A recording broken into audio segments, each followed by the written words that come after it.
and welcome to This Week in Illuvium, where we're going to be breaking down all the news surrounding Illuvium and its universe of games. And hell, we have a lot to talk about here today. Plenty on board with Deathmatch release and the aftermath of Deathmatch's release. Then, of course, we do have the Illuvium Beyond Dev Talk that happened last Friday as well, giving us a little bit of a better picture as to what we could possibly expect for Illuvium Beyond in the upcoming months, especially since, of course, Wave 5, the current purchasable disc set, well, that is basically around the corner from being completed and won't be available for much longer. So where's it go from there? We'll talk about it, of course. As always, of course, with it being Wednesday, we do have our leaderboards ready to have a snapshot in just a couple of hours. We'll take a look and see who's leading the leaderboards, including the Deathmatch leaderboards. Even though that's not necessarily a weekly reward thing, I still want to showcase the top players here of Deathmatch as well. Top sales, of course, this is the first time with Deathmatch actually in action. Does that have any sort of effect to it at all? We'll see there. And then we did also get a balance patch for the Illuvium Arena. We'll go over the small, but there were a few changes that could have potentially rocked the boat a little bit. We'll have to see how it actually ends up shaking up the meta, if it did at all. And then, of course, lastly, we're going to talk about House League, and the Autodrone prizing, of course, from said House League will also be opened up here today, and then it'll be distributed shortly afterwards. I'll ship them either right after stream or early tomorrow morning, depends on what kind of time I have available. As always, regardless of this being a new show or a new style or not, we do keep the chat in the bottom left-hand corner here, so if you have any comments or questions or anything along the lines, as long as it's within reason, of course, by all means, fire it off here in the chat. I'll gladly answer while we're talking about things here. Jacob Bodek, good to see you. I hope you're having a fantastic day.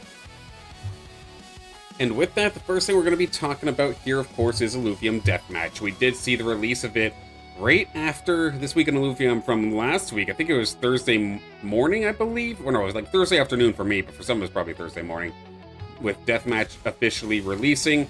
Of course, that started off, if we recall here, that started off as originally the free mode alongside the standard mode. And even since then, we've already had a handful of changes, and even more soon to be showing up here in the pipeline for Deathmatch as well. If I fire on forth maybe a little bit further, this has since hopped into Deathmatch as well, where advanced mode is now a thing. So they are absolutely churning out stuff very, very quickly. Like Sota says here, the DM team keeps cooking 100%. Good to see you, Sota. Hope you're having a fantastic day.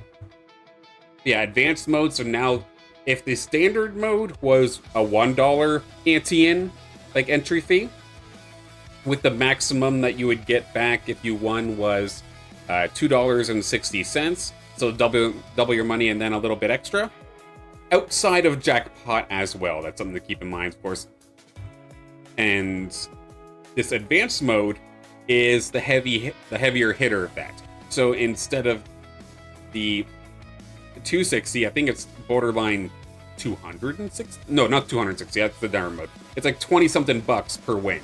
26 bucks per win now for advanced mode. So those looking to maybe gamble a little bit harder, a little bit heavier, have a better chance at some higher prizes. The jackpot for that is also supposed to be bigger. There was an issue with the first jackpot for advanced mode, from what I understand, where it actually started at standards jackpot level, so it was much lower. Even to the point where I think right now, if I hopped into Deathmatch, I believe, yeah, we have 5.5k currently for the jackpot for standard, for skulls. And then in advanced mode, I think it's actually lower. Oh no, it did actually get bumped up here, so somebody must have won it the first time by. But yeah, the first one started off at like 1,000. That wasn't supposed to be the case. So this one, at a minimum, is now a 10,000 skull jackpot, so the equivalent of about $100. So much heavier entry fee, but a bigger payout if you do end up scoring for just the everyday matches, as well as that jackpot. I saw here 50 power Chelian and standard earlier. Yeah, that was one of the rough runs, unfortunately. But I'm giving it a shot. This is a different change here as well, though, with standard mode, because before, this actually astonished me big time. Like, I know, and this is not meant to be an insult to anybody who played this game mode this way. I want to emphasize that. I'm not trying to say anything insulting towards people. But I was extremely surprised to see how many players were actually willing to throw in Tier 5 fully evolved Illuvials. Heck, even Tier 4 fully evolved Illuvials into a game mode that would give you a $2.60 payout on every match. These are Illuvials with double-digit, sometimes triple-digit value that got killed for $2, chasing $2. And that was very surprising to me, and it made it also very tough for, say, players like myself. You're mid-range. I'm not a high roller by any means, but I've been around enough to have at least a couple of decent Illuvials. But when I'm seeing people just throw those heavy, high-power Illuvials in for the $2 mode, it makes me want to back right off and never touch it with a 10-foot pole. However, seeing this change come on through here now, where standard mode now has a soft cap of 50 power, and if you choose to put in something that's more powerful than 50, it's going to cost you bones to do. So it's kind of forcing you to choose whether you want to put those bones towards a better shot at winning standard, or have a pack, essentially. Put those bones towards a pack, or potentially some of these other features that are going to be coming around the corner very, very soon, I imagine, especially if the Deathmatch team keeps cooking as quickly as they have been. People didn't care about the soft power cap, not even sure they knew about it. Potentially, Neil said he would change it to a hard cap because the soft cap wasn't effective enough. And I probably agree with that. If this does eventually get updated into a hard cap for standard mode 50 power, I feel like that would open the doors to a lot more mid-range players like myself, and even entry-level players as well. And then advanced, because what's really odd, I mean, it was a weird spot because, of course, the jackpot for standard was higher than advanced for at least a little while. So I get why people were maybe pushing a little harder towards standard for a little bit. But now that advanced is out here, yes, there is the higher cost for entry fee, but there is also another thing that I have not mentioned, is that the permadeath chances. So the chance for your Illuvial to actually be killed is obviously free has the highest chance of death. Like if you're not first, you're not surviving, and then second and third, I believe it's a 50-50 chance. Everything else you're dead. Standard mode is a little bit more forgiving, where if you come dead last, you could still, I think it's like a 40% chance to die. For advanced, that's a much better chance for you to survive as well. The risk is still there, but the chances are a little bit better. So those with those heavy-hitting, valuable Illuvials, chasing the higher entry fee mode for the sake of keeping your Illuvial safe should probably be the way to go. And then, okay, sure, we're not killing off as many Illuvials, but in return, there's more money going towards the jackpot. In turn, there's more money going towards the Dow, and then everything is, on the financial side, benefits, even though the killed Illuvials slow down, so to speak. But free mode, honestly, I feel like is probably carrying that stat for us anyway. We'll talk about that in a little bit. It did have a couple of additional bridging improvements here, so when you're actually bringing in your Illuvials to the game itself, I know a handful of people who rushed in on day one kind of burned themselves a little bit because they accidentally threw hollows into the pit, and they were very, very upset about that, or threw some high TPI Illuvials that they didn't realize were high TPI. They threw them into the pit, and there was a handful of very vocal individuals that just did not quite get the memo. Started too early before a couple of these updates did end up coming in, which again, I will say, the Deathmatch team, Nil and the rest of the squad, Nil, Joseph, and everybody, of course, working on this thing, has been absolutely crushing it with a lot of quality of life changes very, very quickly in Deathmatch, which is awesome. Definitely look to see if there's more. And then the next part, of course, that we're going to be looking forward to is, of course, the crypt. Because as of right now, if we go to Deathmatch, if we went to the crypt, as of right now, there is just pack openings available as your use for bones.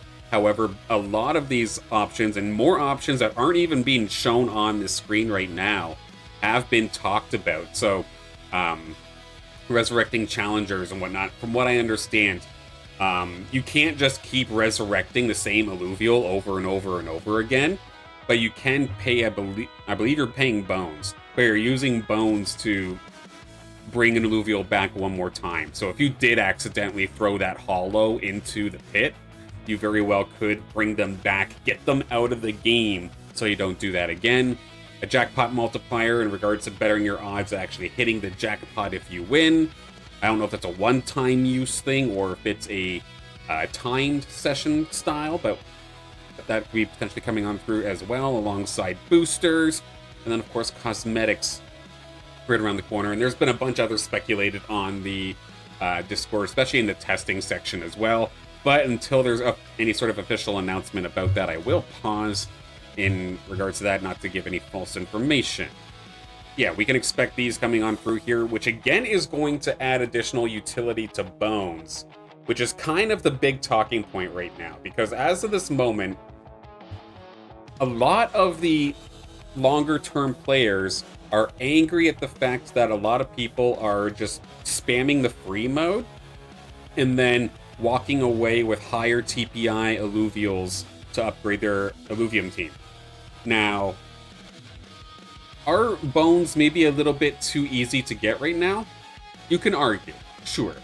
Like 25 for the win and whatnot, and like 20 for second, so on and so forth. Those add up pretty quickly, and for all of us who have collections already, this is an easy thing to farm. Heck, just from my couple of seconds, I fired this off before I started stream today, and I'm already at 265, so my Illuvials are doing some serious work while I'm not paying attention here. Shout out to the squad. And being able to get a bunch of hacks that way. But once bones actually start having more utility, I do think that people are going to realize we're just straight up not that we're not getting enough bones quick enough, but there's more things that we have to spend it on. So even if we were getting it at the rate that we're getting it right now, there's just so much that it kind of balances out, so to speak. And then, oh, well, are we just creating more Illuvials than what we're actually burning? Well, let's take a look at the Ratty data. Bon Daddy Ratty, of course, did pick us up here with the Deathmatch Graveyard. So basically, I think it's going to just essentially be a segment every single week. Let's take a look and see exactly how many Illuvials have died over the last 6 days or so. And right off the rip, first thing to note, over 2,000 hollow finishes burned. That's definitely a little heartbreaking. The amount of unique players to the game, over 300. Not too bad, not too bad. But in terms of total burns, so in 1 week, we've killed over 187,000 Illuvials. That is absolutely ridiculous. Now, you'll notice here in regards to minting for all time. This is a stat that I kind of want to show off over the past 7 days and past 24 hours here. Because all-time mints, I imagine, correct me if I'm wrong, but I believe that is everybody bringing their Illuvials into Deathmatch itself. Now, if we start looking at the past 24 hours and the past 7 days, where not as many people are going to be... Oh, I accidentally covered something. There we go. Where not as many people are going to be bringing in heavy amounts of Illuvials from outside of Deathmatch. This is where things actually really start to get interesting, where we're seeing there may only be, say, of the past 7 days, 158,000 Illuvials were minted. So this is, or when I'm referring to minted, say packs opened or Illuvials brought into the game. So 158,000 of those compared to the 187,000 deaths that have occurred.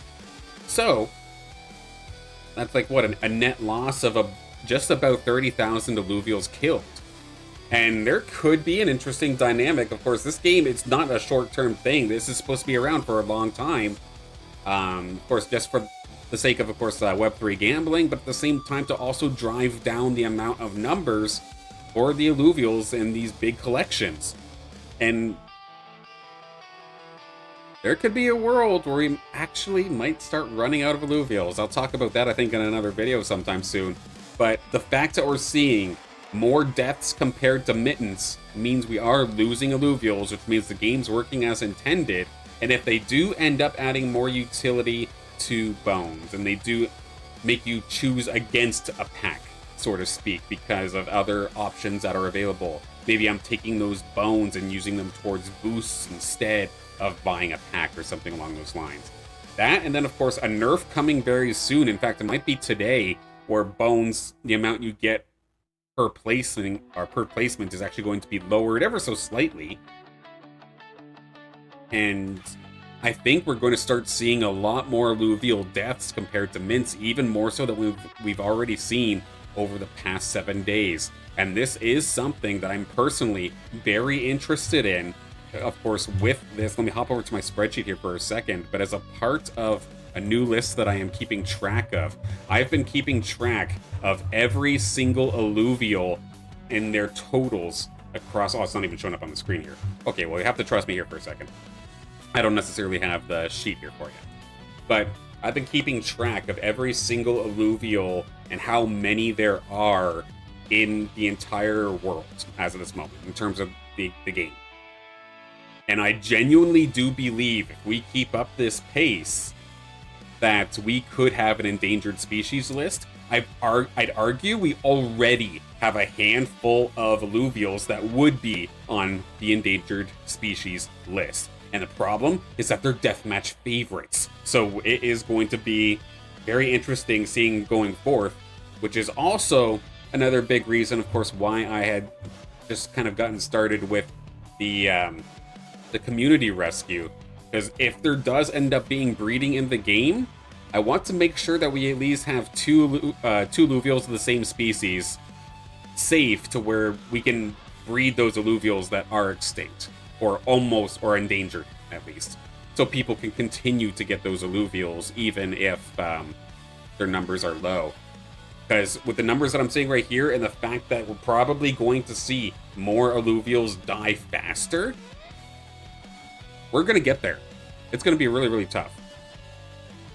It may not be this week, it may not be this month, but I guarantee there will be a few months prior to Obelisk Rising coming out where we're struggling to find certain Illuvials. With how it's going to be here, in my opinion. In terms of the most burned Illuvials here, so there was a handful of Illuvials. Again, I was talking about how high TPI Illuvials were just getting absolutely torched here. I don't know if it was intentional or not, but unfortunately for Zico Perico, a 100 TPI Lesser Water Tipo ended up getting burned. But what I'm really interested in is the Stage 3 Tier 5. So if I can switch this on over here. These were a lot of high TPI Illuvials, very rare Illuvials, endangered Illuvials at that, all chasing $2.60. All chasing, again, that jackpot, but the jackpot was probably the prizing was probably about as same value as the Illuvials fighting in it. And these are all Illuvials that have died. He did accidentally burn it. Yeah, that's brutal, and I hope that the revive section goes back far enough that they can bring that back, even though it's just a lesser typo. A 100's a 100. Like a Rampfire here from Simos going down. Sir Dexter had a Beetle go down here, so that was a Titanor going through. This one would have been, or anything from like 21 hours ago or so, I'd still say is probably, what, the advanced mode? So it could have happened there. But for a lot of these ones, like say with the one who knocks here, losing a ton of phosphoruses, that was changing or chasing the $2.60 win. That was chasing the $10, say $30 jackpot. And these phosphoruses are probably worth like 70 to a couple $100 each. So that hurts. And again, I'm not going to insult anybody who put their Illuvials in for standard mode, because I get it. We were all itching to do something with our extra Illuvials. Even still to this date, like, I'm still frustrated that the only thing I can do with my extra Illuvials right now is throw them into the Deathmatch pit. Of course, that's going to be remedied a little bit when Obelisk Rising comes out, because you're going to be able to infuse all of those extra Illuvials into the Illuvials you want to keep for additional effects as well as visuals. But in terms of right here, right now, there are so many fantastic Illuvials that have fallen in the pit or standard mode, which is genuinely heartbreaking. And you can see in the Discord as well, there are a handful of vocal people nowadays that are, what I'll argue is getting their gambler's remorse, so to speak. And again, that's not meant to be an insult towards any of the players currently experiencing it. That is genuinely like something that happens outside of gaming and just in real life as well. Whether it be buyer's remorse or gambler's remorse here. Gave it a shot, sounded fun at the time, but now that you sit back and think about what was lost, now that kind of hits you a little bit. And there's a lot of people who are pissed that they spent so much in terms of Illuvials onto the game mode that just was not set up necessarily to reward them. But they went for it because they were super excited. They're super excited about the game. They didn't wait for the bigger mode, and that definitely hurts. And I mean, we joke about it, but I know at least in real life, there are people that get caught up into that very similar kind of thing. Sota here, I need to gamble my house to get my money back. It's like, we might joke, but that seriously happens. And it's heartbreaking. So as always, anytime you're dealing with Deathmatch or anytime you're dealing with any sort of game of risk and chance, where you could potentially lose something, whether it be an Illuvial or your money, make sure you play responsibly. Just make sure you take a break. Don't spend something you can't afford to lose. Do not play with anything sentimental, meaningful to you, because you very well might not get it back. Thankfully for a handful of these players, they might be able to spend and get themselves a revive. Right? That's just more invested into getting what you gambled away. So please do be careful. And then revenge gambling. Exactly. That genuinely kills people. Or not kills people, but like destroys people. 100% destroys lives. So as always, even though we're talking about it here, just, it might be a game, but it can absolutely bite you. So please be careful. We also had the Illuvium Beyond Dev Talk. I have a handful of notes here. There was Kieran and Rich that were in this town hall of sorts. And we have a handful of things we can talk about in regards to where Illuvium Beyond is going in the upcoming couple of months here. So first and foremost, so I believe it's June 12th, so not tomorrow, but the day after, 18 UTC, the Wave 5 for Illuvium Beyond will end, thus the end of Set 1. So there'll be a little bit of time between sets here. Be a couple of months, and I believe it's September. We'll get to that here in a second. In regards to the Illuvium Beyond sales and how did it actually perform? Now, one thing that I was kind of holding my tongue about here is that, of course, this Illuvium Beyond partnership, there was a lot of people that somehow thought that Lamborghini was paying Illuvium to, like, be a part of it, like sponsoring it or something along those lines. There's a really specific reason why they used partnership and not sponsorship. So this was actually Illuvium going out, whether it be to Motorverse or whether it be to Lamborghini, to be able to get these Lamborghini themed Illuvials and get Lamborghini into the game. So that was a lot spent, and from what Kieran said, this is the first partnership that did not make money. They did not break even. A couple of the comments that Kieran had mentioned was that the market conditions were a huge factor in the loss. The contract was signed long before we saw this massive downturn across not just Web3 markets or crypto markets, but just across the entire world. And Kieran says that has a lot to do with the fact that they didn't make money there. And then, even though it didn't necessarily bring in and break them even, Kieran's still overall pleased with the partnership, with how it performed in regards to just the overall morale and how the positive uplift it gave to Illuvium.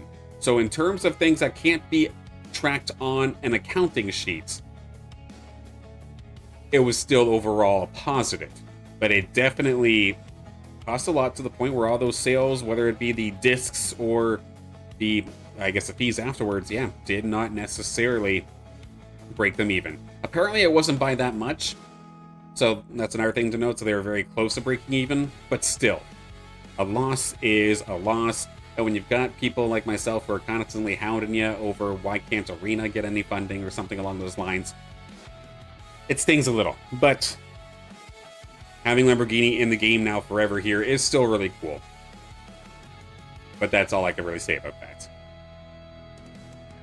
In regards to Beyond as well, apparently there was a UI bug that was causing misleading information come on through during sales. I think it was, I believe it was something along the lines of, say, if you bought 3 discs, right, you did end up getting the Lamborghini battle board. I believe on one of the web pages it says if you then bought another 3, so 6 total, you would then get another Lamborghini battle board. And I think a handful of people did buy more discs or bought more discs, with that being their mindset, that they're going to collect these battle boards. And of course that battle board was the ticket into the Motorverse Cup tournament, right? So I think they were planning on holding that. Unfortunately, in hindsight, we know that didn't necessarily come into fruition. Those Lamborghini battle boards were only a couple bucks by the start of the Motorverse Cup. But a handful of people were definitely upset there. They were calling for refunds, I believe, in the Illuvium Beyond Discord channel. But it raised an interesting issue, because you're asking for refunds for something that you're still technically holding on to, which just made a very awkward scenario, to the point where I believe Kieran just basically said that they're still looking into this, but they're probably not going to end up issuing the refunds, because they're going to cater to some people but then tick off others in return. So a very messy scenario there. Hopefully something that does get picked up and looked at for the next time by. I noticed with a handful of Illuvium's websites that there are some inconsistencies or accidents in regards to whether it be spelling or whether it be certain values for, say, in patch notes, for example. So I'm hoping that that's something that gets looked into. Hopefully a little bit additional proofreading of sorts before going live moving forward. Because yeah, that's just a mess that nobody wants to be a part of. Nobody wants to complain about it, but at the same time, this is people's money. And that being misled or feeling misled is definitely something you do not want to have happen regularly. Kieran mentions they're going to be looking to improve the burn mechanic. Of course, the burn mechanic introduced in the last Illuvium, or in this Illuvium Beyond Wave 5, but it was deemed rather underwhelming to those that played Beyond very heavily, so they're looking to improve that for this next one, which of course would then in theory be the Celebration set, which we'll go over here in just a second. Now, Set 2, Wave 1. Now the plan is still that the new Illuvials from Set 2 will show up in Illuvium Beyond first. And apparently the plan for Set 2, Wave 1 is to come out near the same time or around the same time as Obelisk Rising. So that, of course, is going to be sometime in December. And we can maybe see what some of these new Illuvials could potentially look like. Of course, with Illuvium Beyond, it's majority headshots, so we're not going to be able to see the full Illuvial, but it'd be a nice little teaser of sorts, so we can expect that in December. Speaking of those Celebration set, that is what everybody on the Beyond team is essentially working on as of this moment. That set, of course, is going to include the old Illuvials, but it's not going to be as reprints. it's going to be the old Illuvials, but with different art. So that way, there is still a major difference between those Illuvatars that people have picked up early in Beyond's life, and that they're not going to devalue those ones in the slightest by making the Celebration set Illuvials look too similar in that regard. September is the release goal here for the Celebration set, giving a nice little couple month breather between, or for the Celebration set to go forth, and then go essentially right into set 2. In the meantime, from now until September, there will be a little bit of a lull, but that is not going to mean that the rewards stop, though, because what it sounds like is that there is going to be a Beyond Legacy leaderboard that includes everything from set 1, and that's going to continue throughout the entirety of this Beyond downtime, from what I understand. One thing that may be noticeably absent going into set 2, because it got mentioned, one, by Kieran himself as a potential thing that they'll end up doing, but it was also a big topic actually in the feedback section for Illuvium. I think there's over 30 thumbs up on that for the Illuvium side of things. That is a lot of people agreeing. But accessories, of course, the glasses, the clown nose, all those little things that you'd add on to your Illuvatars, well, there's a chance that those just don't come back moving forward into set 2. And I'm personally at least happy with that decision for a couple of things. Based off of the description that Kieran was talking about, of course, you have to make all this art for these new Illuvatars, but you have to keep all these accessories in mind as well, and that was really pigeonholing them into how they can actually do their art, and it just took up a lot of time. And then I know personally, with my time in Illuvium Beyond, the one thing that annoyed the hell out of me is that there could be a handful of these Illuvatars that I would have that I think I just like the way they are. But in order to chase leaderboards, you need the most amount of power onto those Illuvatars as possible. And in order to do that, you need to throw on these accessories, which cheapen and destroy the look that I really liked in the first place. Like, I don't like throwing sunglasses onto my Hollow Mammoth and giving them a bandana and an earring and a scar above their eye for the sake of the Illuvatar, for the sake of the art. But if I'm chasing it specifically for the sake of power, I had to do that. I had to essentially deface the Illuvial or the Illuvatar that I liked in order to chase leaderboards. And I would much rather there be a more heavier focus onto the artwork itself, whether it be hollow forms or different rarities of similar artwork. Let that be the fancy thing. Let that be the power indicator instead of all these accessories. Especially if accessories as a whole is causing a massive bottleneck or taking up way too much time. Let the team work on art, screw the accessories. That's at least my opinion on it, and I think between Alexa's post there in the Discord, definitely got a lot of eyes on that, and then Kieran himself is kind of on the same boat, it looks like. So that might be something to note. Accessories might be gone for set 2.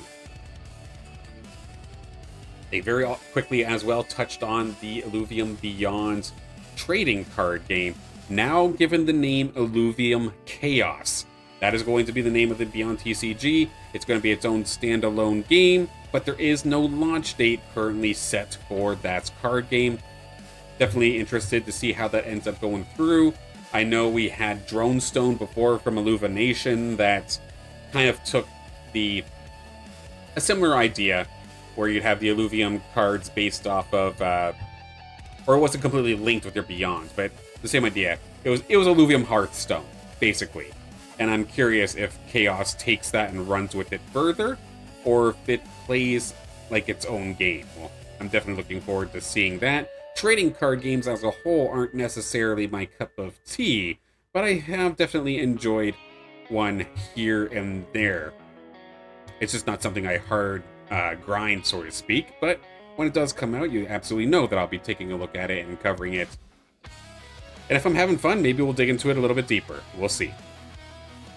closing out the Illuvium Beyond Dev Talk, this honestly gave me a little bit of a laugh here. Apparently in the Illuvium Beyond Discord, Beyond players during that Lamborghini event were saying that, oh, why did Arena get all this attention? We feel forgotten. Meanwhile, they're getting all these new waves and all these new features still for Illuvium Beyond. And I'm thinking to myself, bruh, you know Illuvium 0 exists, right? Like, yous aren't left out in the slightest. And then Kieran also had mentioned that at the time that this Illuvium Beyond set with Lamborghini was signed, it was during the height of, or the hype of, Illuvium Pro League, back when Illuvium still actually cared about it. So that's why Arena got the tie-in instead of something else. But again, Kieran also does mention that they're looking to not just bump individual games, but looking for an entire universe, entire ecosystem bump with events like these, which it should be the end goal in it all in the end. That's in regards to the Beyond Dev Talk. Let's take a look at our leaderboards. Of course, like I was mentioning before, about 4 hours from now, we will have ourselves a snapshot, some more weekly rewards about to be distributed. Let's start things off here with our top gauntlet ranked players for, of course, Illuvium Arena. That's going to be Fox Spirit or Bart Atlas coming on through here with the lead once again in this one, alongside 21 Knight or XXI Knight. Then we've got Squawk, or Aqua Squawk, as they now change their name to here, rounding up the podium. Taking a look at our top 10 players, Thanatos moving on up there, Kirito Hype, Hector from Mad Dogs, Draknian, Nick Type, and Sir Dexter Morgan, and Deathmatch Sale going to be moving on into the top 10 for today. Personally, I'm hovering around that 46, a little bit higher compared to last week, but not quite finding as much success as I used to in the last, say, month or so. Still in the top 50, though. I'll still be happy and content with that. In regards to the Wave 5 for Illuvium Beyond, let's take a look and see what we end up getting on here. Any sort of movement in our top 10, there is a little bit. Leader Akolo still leading the charge alongside Commander Hobbs and Jub. Patango and Zyfet still holding on to the top 5, but we do have a little bit of movement here in our top 10 as McSign, BLS, Money Shot, Stinky Pinky, Sir Dexter, Hector, all moving on up here. Mothpuck as well, MPBT moving on up as the Evolutionaire tumbles down the rankings. In regards to set 1 as a whole, that is still going to be held strong here, but not by as huge of a margin as before. Alexa still going to be up top, with Final Boss, Leader Cola, Hector, Jub, Samsara, Bon Daddy Ratty, Hyper Hunter, Steve-O, and McSign rounding up our top 10. Nobody moving, but that gap between first and second, it is definitely smaller than what it used to be. As for the Illuvium 0 burn rate, there was a little bit of a controversy of sorts for Illuvium 0 for the reward side of things. Apparently, going on earlier when Deathmatch first released, the revenue from Deathmatch was being incorrectly added to the weekly rewards. So this weekly rewards about 3 or 4 days ago said 0.2, if I do believe. And it was incorrect, it was reverted, and I'm hoping that too many people didn't get burned by, well, burning their fuel, seeing that the prize or the weekly reward from the Illuvium revenue looked higher than normal and then ended up getting burnt here. In regards to the leaderboard, nonetheless, though, it's going to be Jub, Sergio, Teresa, Yabeezer, Bruno Leon, Finn and Willow, Jackie Tio, Tess 001, Winks, and then the Exuberant Ramp Fight going to be our top burners here for Illuvium 0 as of right now. At least personally, I'm not doing any burning right now. I'm just stockpiling my fuel until Illuvium 0 has something that's actually worth playing for. Where is it? Right here. So this was the issue that I was talking about. It's kind of cut off a little bit here on my screen. Let me fix that here for you in just a second. But we have identified an issue in our DAO revenue calculations where sales generated through Deathmatch were being incorrectly counted towards the DAO or total revenue. To ensure leaderboard rewards are calculated accurately, they've temporarily removed all deathmatch sales from the DAO revenue calculations. And just timings like this suck, especially for Illuvium 0, where they don't have anything going for them right now. Literally the only strategy that you can do for Illuvium 0 outside of just hoarding and waiting like I'm doing is waiting for these big moments, waiting for Deathmatch's release, waiting for Illuvium Beyond sales, or waiting for these big moments. So when people save up and then burn, knowing that there's a big event coming on through, when issues like this happen, it's absolutely heartbreaking. And it's, unfortunately, whether, like, the intentions might be fine, but I don't like using the term rug, but it feels really bad for those Illuvium 0 players when things like this happen. As a result, the Illuvium 0 rewards for the week have been reduced and working on the underlying issue. And then once the fix is implemented, the real deathmatch revenue will be included appropriately. So that revenue is going to be coming on, or the rewards will be coming on through in the end, but now we have absolutely no idea when that's going to be. So I definitely feel for the Illuvium 0 players that might have pulled the trigger on some burning, expecting that this was going to be a big moment, or it should have been a big moment. Their strategy should have been right, but because something wasn't working properly, they get burned for it. And that has to be some of the worst feelings you can get in all of gaming, let alone here in Illuvium. Another one of those scenarios, just like the website error from before, I hope gets dealt with sooner rather than later and cleaned up a little bit for upcoming opportunities.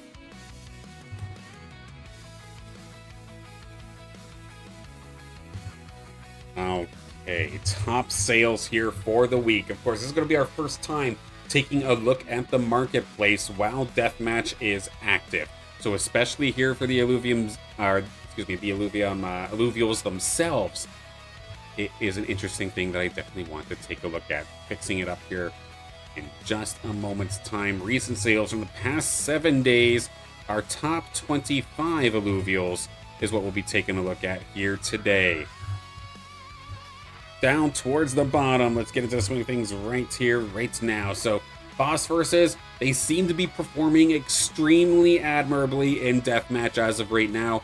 I imagine this will be hard focus, like we see with Sergio here, picking up this one for about 23. And this isn't even a top-of-the-line Phosphorus. It's a good Phosphorus, don't get me wrong. But it for 23 there for Sergio. Aphisto has kind of been a glass cannon of sorts. I guess not as bad as before, I guess, but like not as bad as Arena in terms of glass cannon, but it still gets wrecked. Oh no, Deathmatch leaderboard. Oh yeah, you can tell I'm a little bit backwards. Good call, Sota. Redo, I forgot something. Bring it back. I did mention I wanted to do the Deathmatch leaderboards. Let's absolutely do that then. I'm not used to having it in my rotation. I did the did Illuvium 0 and thought that was the end of it. Again, shout out to my Illuvials as well. Already up to 400 bones since we've started the stream. Thank you everybody there. And of course, thank you Sota for reminding me about going to this leaderboard. Let's take a look. Let's start off with our newest leaderboard here. This one, of course, just started as of yesterday. Let's see if I can get everything on screen here. I can at least get the two big ones, and I can just kind of let you know which players did the most games played. But in regards to the most skulls won, I think that's the main leaderboard that everybody's truly got their eyes on. That is going over here for this advanced game mode where you're putting in 10 bucks, potentially walking away with 26, plus potentially, of course, the jackpot. Deathmatch Daddy is the leader of the Skulls won here in the advanced side of things, with currently 86 bucks won in advanced alone. Followed up at 74 here for Furies. TPA alongside Stinky Pinky going to get 72, tied for third as of this moment. Wonder if Deathmatch Daddy is Daddy Ratty. You're probably onto something. Cannot confirm or deny, though. Hector going to be in 5th as of this moment with 54 bucks earned. Nefer took a break from the poker table to join us here in Deathmatch, and so far has made it all the way up into 6th place. Not too bad. Sir Dexter Morgan from Monarch, of course, 36 bucks currently. Usold with 22. Money Shot 69 with 22. And lastly here, Bryce Dice going to be scoring 20 bucks there with just a day under the belt here for the advanced game mode. How about we take a look at the other game modes, though? Let's hop over to the standard mode, where, of course, this one's been going since launch, and Sir Dexter Morgan has been leading the charge because they have been hitting a handful of jackpots. I believe maybe 4, maybe 5 as of this moment have gone their way, which is allowing them to get over $619 in winnings. 619, beautifully done there for Sir Dexter Morgan. In 2nd place, it's going to be Hector with 326 to their name in winnings. The one who knocks 266 bucks in winnings. Fury's going to be at 248. Simos going to be 226. Money Shot in 6th with just under 200, 198. Mothpuck with 165. Spartech Hype going to be there with 131. X Billionaire 111 bucks won, and then last but not least here, Deathmatch Daddy going to be just under 100 at 98.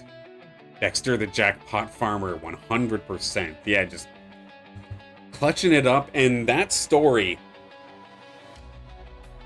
because there's something really interesting with Sir Dexter's in particular, and it's actually, I'd argue, it might not be something that we see ever again in Illuvium Deathmatch. If I recall correctly, every single one of those jackpots were won by the same Illuvial. The same force. That is a story I am 100% going to be looking to cover, because that is absolutely insane. In regards to the most challengers lost, there's been enough games here that I do want to give this a shout out as well. So yes, Sir Dexter is leading in regards to reward money or skulls and whatnot in terms of the 619 bucks, but they are also the one losing the most Illuvials as of this moment, with 114 being lost. Money Shot short to follow. Hector, the one who knocks. So here's the thing, like, yes, you're earning a bunch, but you're also burning a bunch, so gotta be very, very careful. Not to mention, of course, the entry fees also tied inside all of your matches. And Fury's going to round up the top 5 in terms of lost Illuvials. Lastly, I do want to take a look at the Bones side of things, see who's been crushing it in the free mode. Of course, this is the deadliest game mode currently in Illuvium Deathmatch, but there is no entry fee attached to this. The bones that you're getting, it's still basically like every bone is essentially the equivalent of 1 cent, because you can gather up 100 of these and buy a pack with it. So there is still, like, technically a lot of money attached to these bones, except these aren't the currencies that you can withdraw. And with that, Axe Billionaire and Sota absolutely crushing it right now. I think this would be the equivalent of, for Axe, about 520 bucks. Sota, about 500 bucks worth of bones. Victor Alnert short to follow as well with a 47,000 bones. Slick's Hype going to be there as well, 45k or 45.4k. Kuka, this is a newer name here to me, but with 44.9k. Simos, there they are once again, 44.4k bones earned. Phoenix Harmony going to be here with 44.3. Hector is here as well. I think Hector's been on basically every leaderboard at 44k.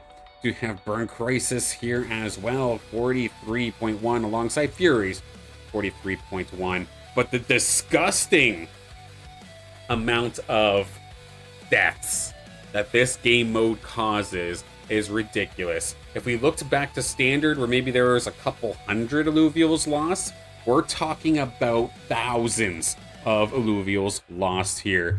And then I know we were taking the piss out of him earlier, but poor Lars. The one thing they're on top of a leaderboard for happens to be most challengers lost here in the Illuvium Deathmatch free mode, with over 4,700 Illuvials killed. That is definitely a bit of a heartbreaker here. Fury's short to follow alongside Mothpuck, Prince, and Phoenix Army. But a few more short to follow here as well, just under 4,000, with Simos, Burn Crisis, Ex-Billionaire, Victor Alnert, and then Sota as well, making the top 10 in the most challengers lost. But I imagine you guys just have an endless supply of Illuvials that you're just pumping into Deathmatch's free mode, just being able to kind of recycle those Illuvials, so to speak, into higher TPI Illuvials, which will work for now, but eventually everybody is going to start running out of Illuvials. It might not be this week, might not be next week, it might not be this month, but eventually this is going to add up big time. Dr. Spoon, good to see you. You missed the spicy part, potentially. I should have taken this leaderboard more seriously. I didn't play it continuously, so I missed about 700 games. I see. You still have about 1,700 Illuvials to burn too, eh? So yeah, you're essentially set here for... Well, hopefully they can get a solid win ratio here so they can last more than a week, but in all reality, with 3,800 Illuvials lost, I mean, you're going to be, I imagine, replenishing some thanks to the packs, of course. But that's going to add up quickly, so do be careful as always.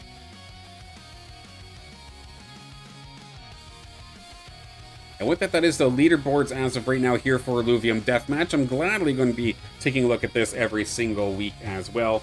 Just find it very interesting to see how much everybody has won, has earned. Of course, in regards to the play to earn side of things, of course, I'm very vocal about how I think play to earn is a plague. But this game was basically designed to be a gamble game, so this is as straightforward of a play to earn that you could potentially actually get into. But of course it is gambling, so as always, please play responsibly.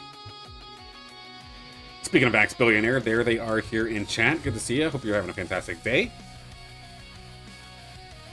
Now we can hop over to the top sales of the week.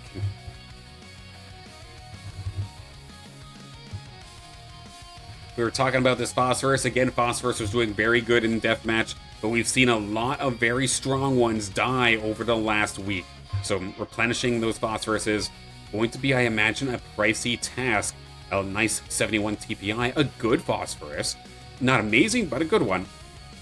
Coming on over here for Sergio for just over 23. And we've got No Luck going to be here, just over 24 bucks here for this Aphisto, level 50 already. This would be a solid little arena one.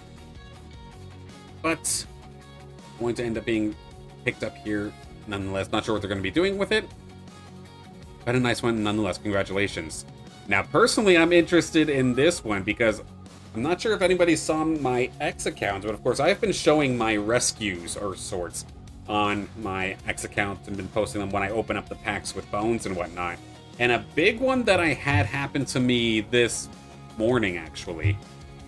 I'm going to quickly showcase it, just because I'm very proud of this. This happened in the exact same pack, by the way.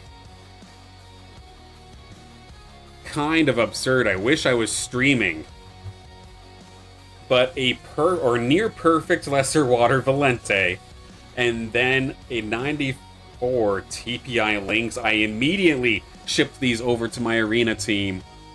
But I'm also paying attention to it as well, because look at this, a 94 TPI Lynx going for almost 25 bucks.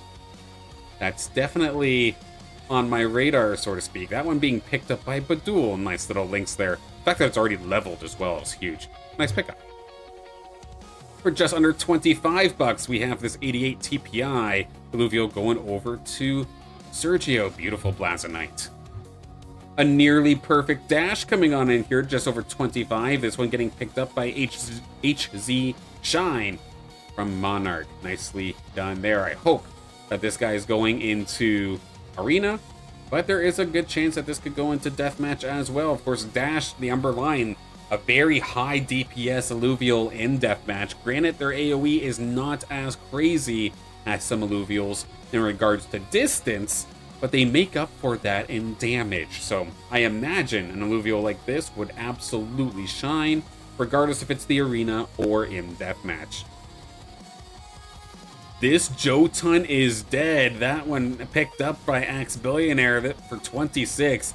It went on over into Deathmatch and ended up dying. I hope that it was able to get at least a little bit for you before going down, because that's definitely heartbreaking. Curious what happens when you click on it. Okay, it shows up under here as the dead list here as well. The 93 TPI, hate to see it go. But I hope it got you something there, Axe. This perfect lesser app-on for 26 bucks going over to Sota, actually. Sheesh, nice little pickup there, Sota. Congratulations. Blazonite 80. The lesser app-on is definitely alive. I imagine you threw that onto your actual team, right? Please tell me that that app-on escaped the deathmatch. This Blazonite coming on here for Furies. Nice little pickup here. 87 TPI for just about 27 bucks. This Scoriox coming on here from Furio Sus. 303. Has all the offensive stuff that we could potentially want. Just miss, or almost anyway. Just barely missing 1 point in attack damage, 1 point in HP. And if anything, that 0 movement speed probably is a good thing. Nice pickup here for Furies. Or Furiosis. For 27. We do see an Umber coming on through here, 88 TPI. That's going to be 21 Knight using this one, I imagine, for the arena. 27 bucks for that one, level 52. Very nice. And Sota, in regards to that app-on, 100% this one's fighting in the arena. Okay, thank God. I'm glad. This beautiful Hollow Verminio on the left-hand side here going for about 28 bucks, 94 TPI, getting picked up by Doom. So not only a competitively sound Illuvial, or competitively perfect Illuvial, but also Hollow as well. That is incredible, and I'd argue that that price is a steal. Big Jotun on the right-hand side here, breaking the 30 mark with 89 TPI. This one also getting picked up by Axe Billionaire. Hopefully this one found better days than its other Polar Bear brethren. How about the Adorito here, 89 TPI. This one getting picked up here by Sergio for just about 32. 100% that one's dead as well. Oh no. 'Tis the nature of the battlefield here for Deathmatch, and I have a feeling that's not going to be the last of it. There's a Fisto picked up here by Sergio, 75 TPI. Offensively, he's got what it needs with that Omega Power, 32 bucks. Big ol' Mammoth coming on through here, 52 on the level, and 93 TPI Illuvial. That one going over to 21 Knight, 35 bucks for that one. Axe Billionaire with another Jotun. Does this one break the streak? I definitely hope so, because this thing's already level 54, 90 TPI. Okay, my intrusive thoughts are going wild here. I have to check for myself. Okay, it's alive. It's alive. Okay. 90 TPI Jotun still here with us for just about 35 bucks on that one. That Jotun is your new arena Jotun. Okay, perfect. I'm glad. That's a beast of a Jotun. Congratulations. Silver Bushman, good to see you. I hope you're having a fantastic day.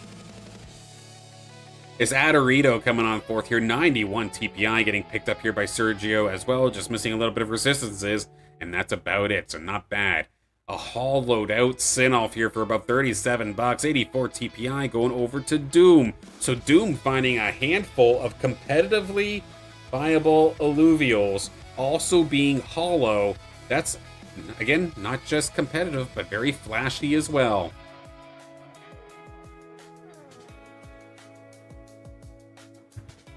Then we do have this joke goal over on the right-hand side. 92 TPI to start off our top 8 of sorts. Or top 7. 40 bucks going over to 21 Knight. I imagine we're seeing this thing in the arena rather consistently. High TPI, high level. A beautiful, beautiful polar bear. Congratulations. A nearly perfect dash coming on through. It's just missing a point in HP. No Cacho finding a nice early, or no, I'd say early game, but it's a tier 4. But a nice mid-game threat here with this dash. 97 TPI for 40 bucks. Very, very nice. Congratulations. This flare, 95 TPI for 41 bucks. Still getting leveled up. This one's from Hogan. A nice little pickup there. Congrats. We got a couple hollows up next here with 46 bucks for this beautiful hollowed out Blazonite. 81 TPI going over to Sergio, picking one up again. Very nice, congratulations. We see our first dark hollow in the mix here, and this might very well be the first legitimate non-bot related dark hollow foe that I have ever seen. 58 bucks here for this one, 63 TPI, so not bad. At least it has the offensive side of things. But damn, this thing is an absolute glass cannon. But at least it's a flashy one. That one's going over to the one who knocks, which means I think we know where this is going. We'll probably expect to see this foe in Deathmatch sometime soon, which is very terrifying to think about, considering how rare this thing probably is. Last but not least, the best forest I think we're seeing here today, an 83 TPI phosphorus coming on over, rather. It's just missing Omega power, but at least it's got the attack damage and the tankiness side of things come on through. So it is a beautiful, beautiful bird. Ex-Billionaire picking up that one. Congratulations for about 65 bucks. Don't check that one. Oh no. Oh no. Last but not least, Ex-Billionaire. Our top sale of the week at 66 bucks. So if there is one thing I'm going to say, at least the overall highest spends here for the top Illuvials of the week is lower compared to last week. But I'd argue the average is way higher. Both don't check. You said enough. Oh no, this 83 TPI Titanor might have fallen in the pit, and that genuinely breaks my heart. I hope they're able to at least get a little bit of value for you inside of the deathmatch before going down. Silver Bushman, I haven't won a deathmatch in forever. I started putting weaker challengers in. That's kind of the spot that I'm personally in right here, right now as well. I'm just kind of playing the free mode, and then when the jackpot gets like somewhat high for the level of competition that it's going for, then I'll try and throw in some sort of upset Illuvial. I know personally I've been having a lot of fun using Kuka Rafts, because while everybody else is slugging it out, I'm just trying to put in an Illuvial that can just find maybe a top 3 just by stalling. And the Kuka Raft has been doing quite well. So if I lose it, I lose it. It's just the entry fee that I end up losing. Which also, the credits that I've been using for Deathmatch, I only put about 10 bucks in. I'm not sure if it actually amassed to 10 bucks. Because of course, trying to actually get your currency into the game through Web3 is just something I constantly bang my head over. I think I started off getting ready to put 20 bucks in and probably ended up at like 12. But I haven't had to refill my skull wallet at all. I'm still hanging on in there. You were too excited, but I quit the dumb things now. It was fun, just know when to stop, and good. As long as you have the self-control, that's good. You're having fun, as long as it doesn't genuinely hurt you, so to speak. So again, that all's good.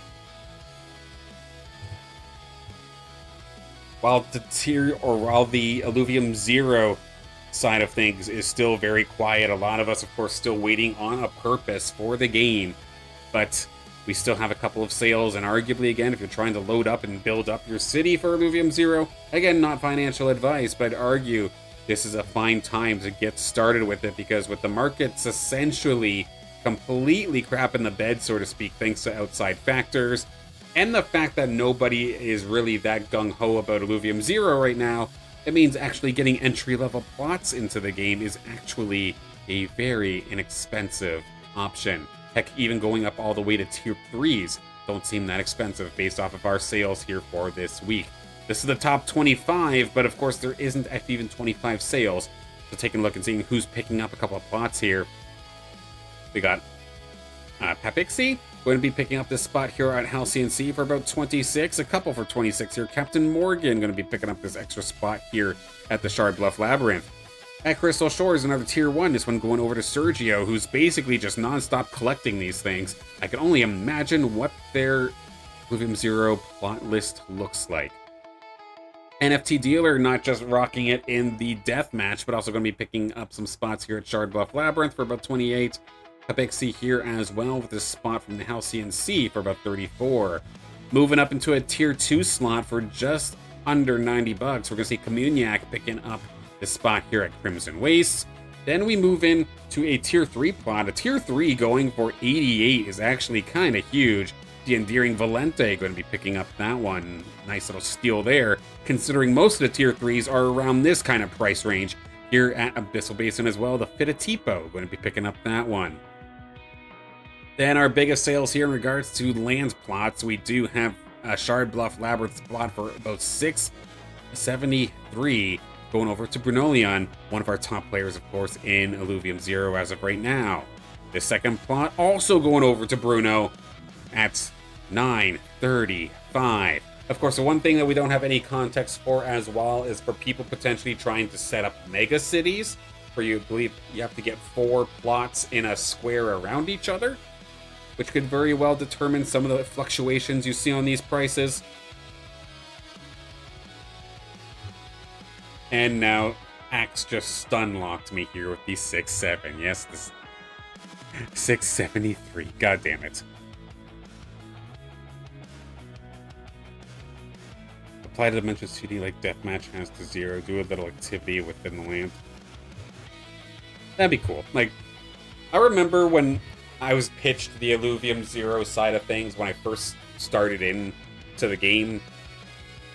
There was the whole idea that you could build esports arenas on Illuvium Zero plots.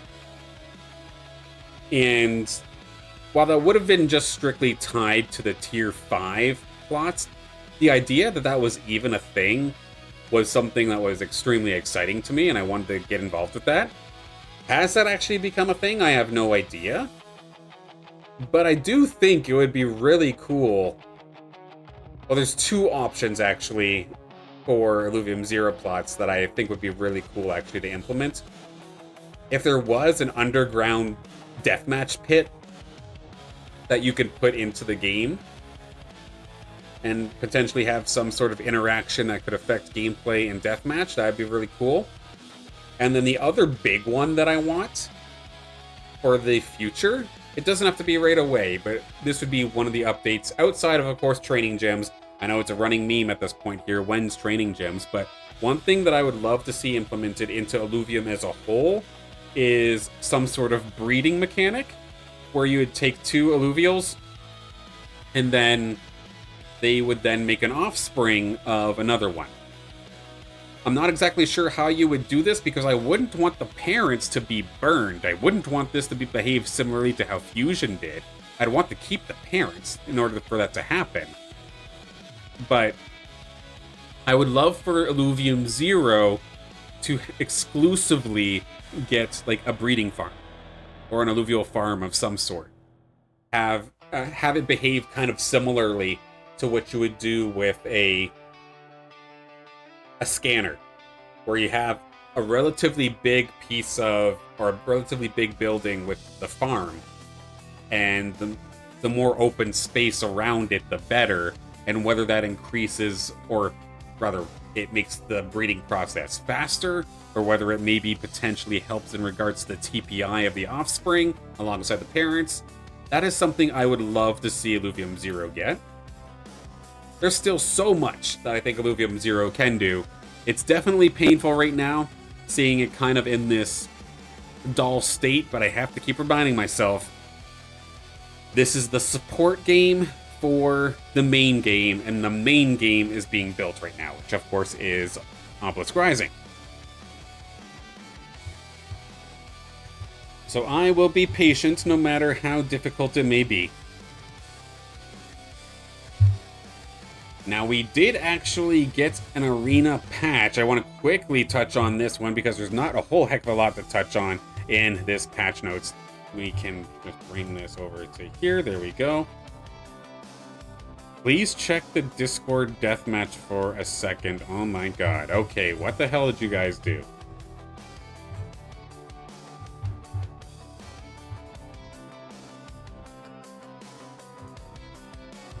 What am I looking at?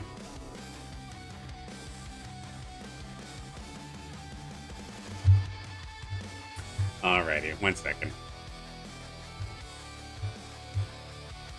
So first thing that I want to point out here. Where did it go?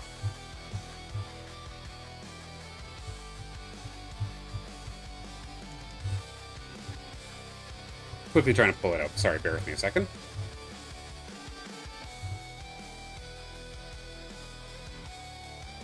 There we are. So, first and foremost, there was a match with... Look at... This is what standard looked like. This is an advanced match. You can see that this was a higher jackpot. It has the 10k jackpot off the rip.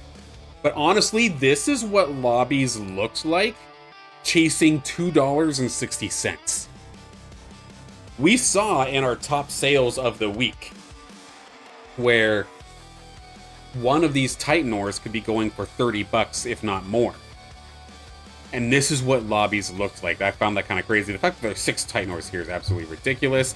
But the one thing I think Axe wanted me to take a look at here is this little bugger right here just opened up a pack, and sure enough, the Jotun has returned. That is an incredible pull. 89 TPI Jotun. Axe Billionaire, congratulations.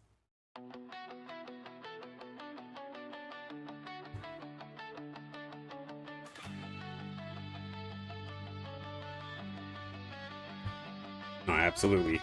There, Silver Bushman. Absolutely. Still early. Still figuring it out.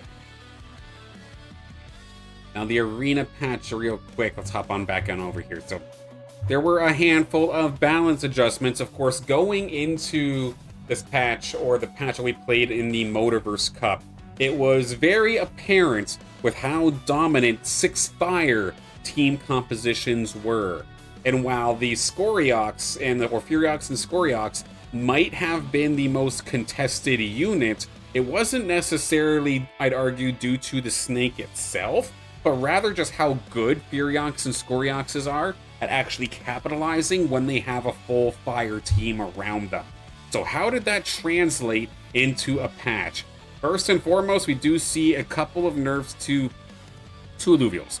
We see the Mammoth, who's just getting smacked around at this point just because it feels like, where the fully evolved variant is going to have their Omega get toned down in regards to the damage of it a little bit, so from 500 to 400. And speaking of the Fire Illuvials, and speaking of the Furiox and Scoriox, they are going to get themselves a small damage nerf here. 5 damage taken away from the Furiox, and then 10 damage taken away from the Scoriox. In regards to affinities and classes, Rogues get a 1% buff on their second threshold and their third threshold. It's a little buff, but is it going to actually really move the needle for Rogues? Not whatsoever, while 6 Fire is as dominant as it is. Water going to be getting a buff, which kind of surprises me right now. One of the other teams that are rather strong as of this moment are Umber-based 8 water teams, but yet we are going to see an Omega power gain, so it's not the biggest deal here for the meta. But the Omega power, I mean, it's nice. Those Omegas are going to hit a little bit harder now for everybody at the max threshold of course, 8. Fighter is being labeled as the best performing synergy, so fighters as a whole are going to take a hit, but again, the problem was fighters with 6 fire. And I feel you can hear it in my voice as to kind of where I'm going with this. I'm going to quickly fix up the rest of this here so we get the full context. Now, Tsunami is going to be getting yet another buff, a 5% energy refund at all stages. We're just hardly ever seeing Tsunami unless you are building an 8-water team. And is it due to the effect of Tsunami per se? I don't necessarily think so. I'm more so thinking it's more so just the Illuvials that they're attached to. With, of course, Axodon hardly ever gets played unless you're building an 8-water team. And then even then, you sometimes just look to avoid it. And then the other one, of course, is the Flood and the Geyser. So a later game picked up a little bit more often, but a lot of times when you have a Geyser, you're not necessarily focused on Tsunami, you're more so focused on Mystic, which also gets smoked here in a minute. Colossus, given the achievement difficulty, it should perform better. We are going to see a couple of bonus health increases in regards to their thresholds. Interestingly enough, though, they're only going to buff the first one. Hardly do we ever see 4 Colossus actually come to be, but it's going to get a buff anyway, but it's going to be a 2% bonus health buff and a 5% bonus health buff at the first threshold and the final thresholds, respectively. Thorns, how about this? We're going to be seeing a slight increase in regards to the amount of damage that it's going to end up dealing. But again, you actually have to hit max thresholds here for Colossus, which frankly nobody can truly do because the Colossus units are just so splashed into so many compositions that actually hitting this thing is ridiculously difficult. Alright, Mystic, basically our only true counter against the 6-fire meta, has been nerfed relatively significantly, at least in my opinion, to the one Mystic level that I'd argue matters most, which is, of course, Mystic 4, when you get that final threshold, where it goes down from 25 amplification and reduction down to 21. This is going to put it more in line with everything else, which is fair, except 6 fire. Behemoth. While being a hard-to-acquire composite, its performance is still too high, again, because it's a part of a 6 fire team.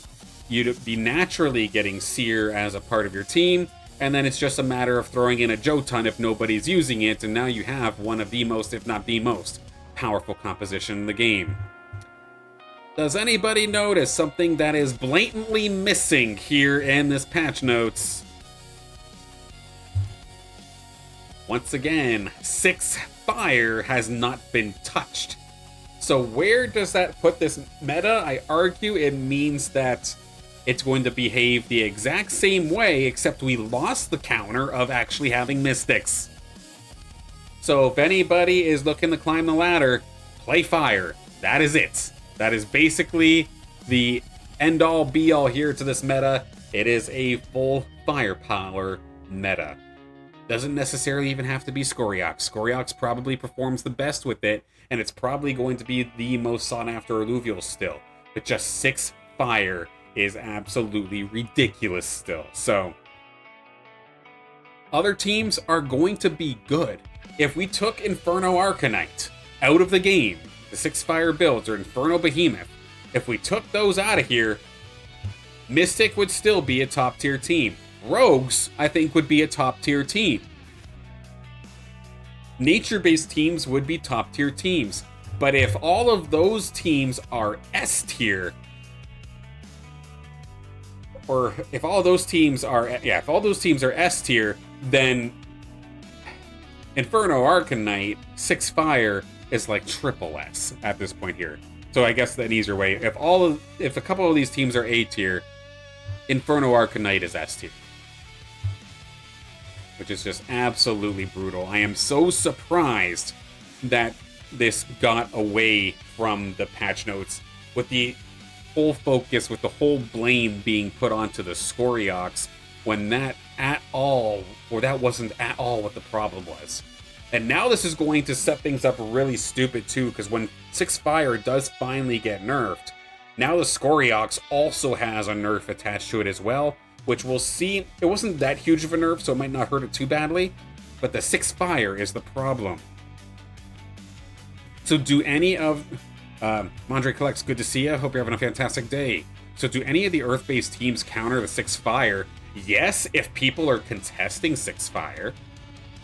If everybody is stepping on each other's toes like what we would see in a competitive lobby, and they're all stopping each other, I do think that Earth Mystic, for example, could potentially work. If Inferno, Arcanite, Inferno, Behemoth are contested.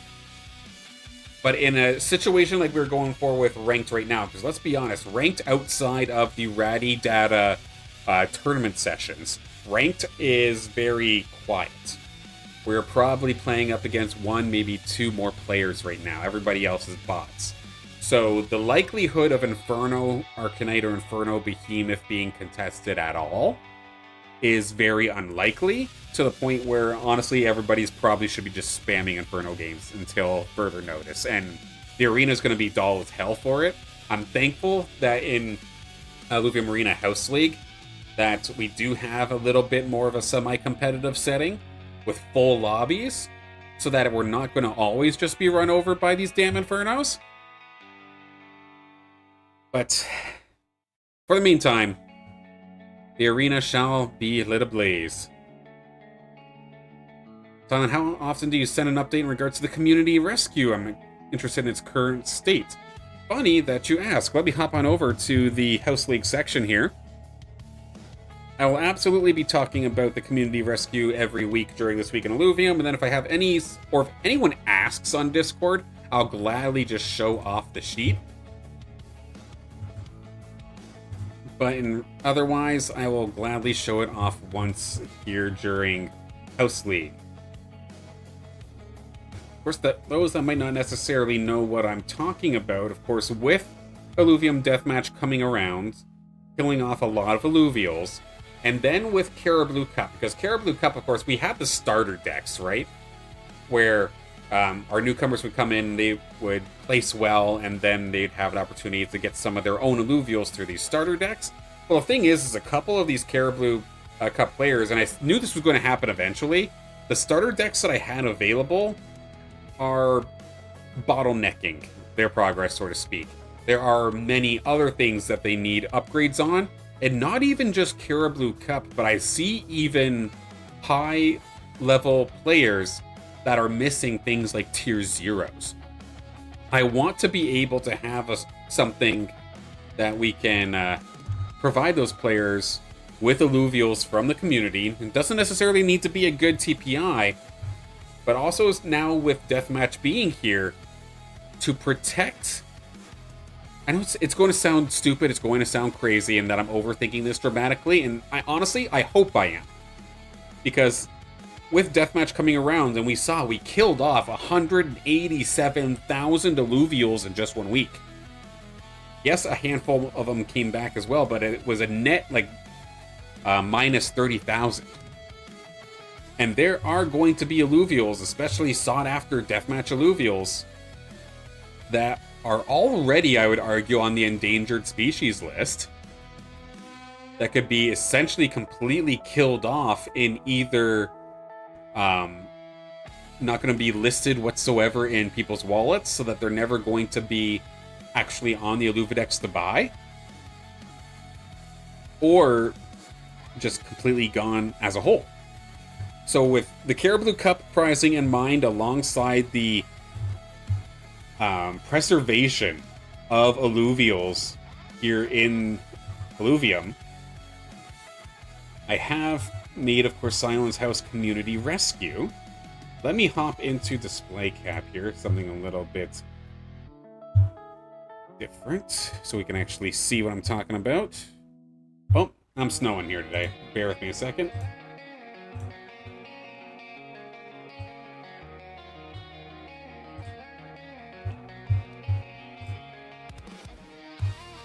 Let's see. Okay. I'll just have to scroll for that part. So, of course, for Sylen's House Community Rescue, a massive thank you to everybody who has sent Illuvials to the rescue here. We've been able to up our numbers very significantly to the point where, in regards to the species of Illuvials, we are only missing a phosphorus, then we'll have at least one Illuvial for every single species and every single stage of species. Because, of course, if there is breeding into Illuvium 0, I want to be covered on all fronts here. I don't want to guarantee, or go in assuming rather, that if I have an Aphisto, that it's not just going to breed more Aphistos. I know that makes no sense, because in theory it should be a squiz that's coming on through, but I never know how Illuvium's going to actually handle it. So I want to make sure, like we see here in my little legend down at the bottom here, but if you see an Illuvial that's in the red, we don't have one whatsoever, and we're definitely in need. I know I'm personally searching for it. I've added another 110 Illuvials of sorts from my own collection into this community rescue as well, to be able to up numbers, especially on a lot of these tier 0s. Whenever I'm playing Deathmatch and I open a pack, I check my sheet here before I either use it for Deathmatch or send it to my own team. So we've gotten an opportunity to list up a bunch, but anything we see here in the red, I need more of, because I don't have any whatsoever. Orange, I have one available, but if breeding is going to require 2 Illuvials, I need at least one more. Any of these Illuvials that we see in the yellow, I have enough for breeding, but I wouldn't be comfortable giving one away just yet. And then everything else in the green, we have enough housed here in the community rescue that I can comfortably give a copy or two, if not more, of those Illuvials away as Caribou Cup prizing, regardless of the tier. So what I'm also going to be implementing, and how this ties into House League, is this right down here. Any Caribou Cup player that comes on through and tries their best in lobby will be guaranteed at least 1 point of sorts. And right to the next of it here, each of the tiers will cost a certain amount of points moving on forth here. I'm going to be still the one going through and picking out an Illuvial that I can give you through the Ratty Data collection scanner. But let's say you just join, you got a 5th place finish. You still get 1 point. I can give you a tier 0 or tier 1. 2 points means that I can either give you a tier 2 or 2 tier 1s / tier 0s. Tier 3 is either a mixture of the tiers or 1 tier 3, 4, 1 4, or a handful of others. And then 5s are going to be a little bit more discretionary, because I do know the worth of these ones as well, and do have to be very, very careful. They are very scarce. And what I would love, say for instance, if I'm going to be giving away a tier 5 stage 2 or stage 3, I would want that Caribou Cup lobby to have at least been 5 players big, if that makes sense. I don't want a 3-player Caribou Cup lobby all of a sudden giving away tier 5s. That seems a little bit weird to me. So it'll be slightly gated a little bit, but at the end of the day, any of these Illuvials that are here, they're safe. They're going to be given majority of the time to newcomers to the community through Caribou Cup. But I also am down with the idea of helping out some other community members that have been around for a lot longer, but are maybe missing out on tier 0s. I'm still trying to figure out how exactly I would like to do that. Maybe for veterans of sorts, maybe I ask that if I give you an Illuvial, you give me one back. We do a trade of sorts. But like, say for myself, if I was, of course, in House League constantly, or if I've been around Illuvium for a while, which I have, I would feel wrong getting a squiz. Just cuts. So I've been around for a while. It's not a newcomer thing anymore. But if I were to maybe trade something of equal or more value, maybe I'd feel a little bit better about that. That's still something that's on my mind. I'm still thinking about exactly how I want to do that. But no, this is a community-wide thing. Caribous are the main thing. I want my newcomers to be able to grow their collection, but I don't want to say no and completely block out those that have been around all this time. I want to help you too. And that's where the Silence House Community Rescue comes on through massively. Of course, still accepting donations, even if that Illuvial is shown up as green. I'll still gladly take more because it just means that we have more Caribou Cup prizing for the future. That I don't have to worry about that specific species, so to speak. Yeah, sadly at this point here, the higher tier Illuvials are the ones that I'm missing. Phosphorus, for example, like, I get it. Phosphorus is hard to get. And the one thing I'll mention here as well is that in regards to taking Illuvials out of the Silence House Community Rescue, I'm not going to guarantee you that this is a good TPI version of said Illuvial. Like, some of them can be pretty decent. A handful of you have donated some pretty awesome TPI Illuvials, but this is more so to help collections rather than competitiveness. I imagine, for example, that if you're just getting ready for a competition and you're trying to go find, say, an exalted water grotto or something along those lines, that you're probably spending for it. But if you just want one for the sake of having one onto your collection, that's where we can help you. And of course, with House League as a whole, as it stands right now, there are 10 of us currently signed up into this one. And of that, already a bunch of killers here into this one. I think we're probably already set for at least one Monarch Masters lobby. A couple of Caribous in this one as well. I'll put out another post in regards to signups. Of course, if you want to do so right here, right now, in the description of this stream, there is the sign-up sheet for House League. If you want to get on through with it nice and quick here, you can absolutely do so. Skip the waitlist, don't get stuck. I know that happened to a few people last week where they had intended on signing up, but they didn't do so. But then by the time that they did, they were stuck on the wait list. Thankfully for them, we had so many people do that that we ended up getting an encore round, so to speak, of Monarch Masters. But that was tough to plan for, and thankfully I didn't have anything colliding with it that could have caused a problem, so that worked out. Last but not least, our final task here of the day is going to be our Autodrone runs. Now, of course, with the changes to the Autodrone runs, it does make things a little bit difficult, or a little bit different here for the Autodrone prizing for the for House League. Because Hyper Autodrone runs are now gone. That is not something we can do, which means we have to do these Illuvials on max. And because of that, there is no chance that I can ship this on the same day and open all of these individually and doing the documenting in the exact same fashion that I was able to before.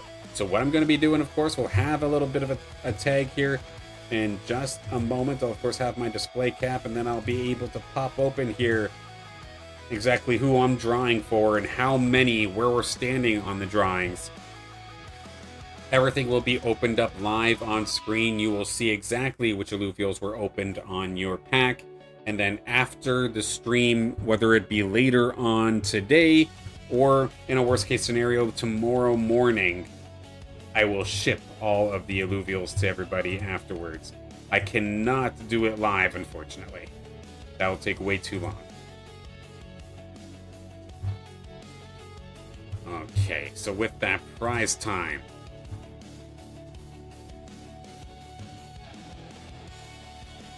First and foremost, of course, a massive congratulations to everybody that did score some prizing in last week's House League. That was, of course, Robert Tacho winning the Caribou Cup, Ethan getting second, Ian Wildfire getting third. Then for the Lynx League, Illuvium Hunter with their very first win here in House League, going to be picking that one up. Coyote Hype in second, with Axe Billionaire in third. Wolverine 777 hype was looking for the opportunity to get into the Monarch Masters, show their stuff, and they absolutely crushed it. Able to win the main event lobby. Thanatos with a very close second, and then Patch Tourist in third. Sota coming on in here in the Monarch Masters Encore round, able to win that one.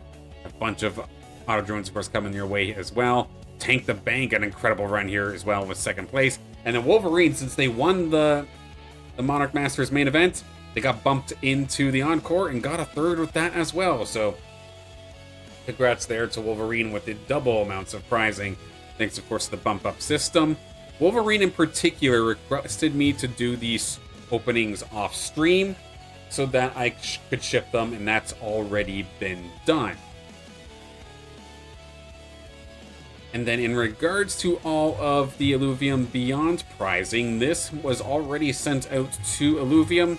They said that the prizing here for last week as well as the week before should be coming out at the same time. So please do check your inventories to see if this Illuvium Beyond prizing has come on through. Otherwise, I'm going to have to throw in a ticket here with Rich and the rest of Illuvium just to make sure everything's okay. But I think everything should be alright. We'll see moving forward.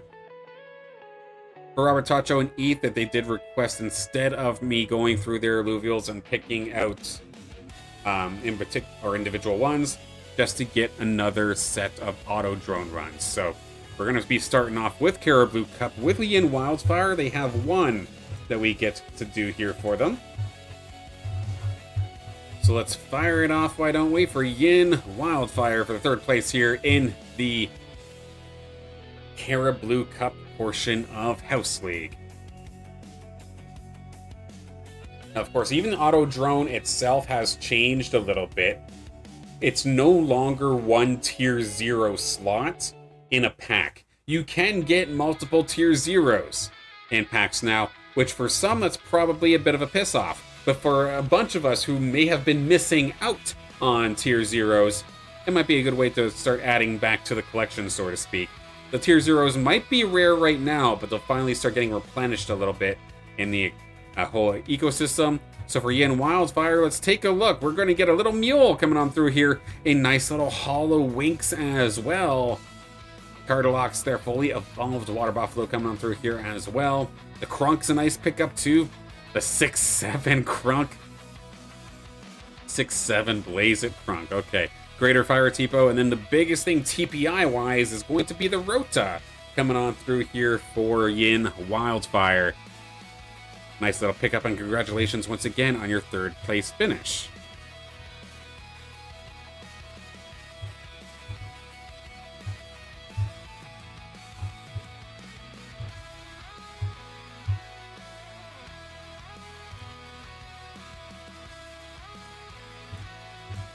Okay, there we go. Green screen keeps cramping out on me for a second there. I think we're good now. Alright, so Yin Wildfire, those Illuvials, we'll be sending them off shortly after stream, or at worst tomorrow morning. Next, let's do Ethit. Ethit has 3 of them coming on through. 2 originally from the Caribou Cup, and then choosing to pick an Autodrone run instead of the starter kits coming on through. Let's get on to that one. Explainer, I sent you some more tier 0s. Thank you so much. I'll gladly go on through here in just a moment's time. Just going to add this up as quick as possible, but again, big thank you.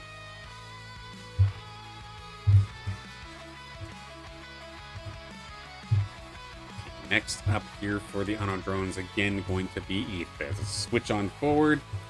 Round 1. Let's go.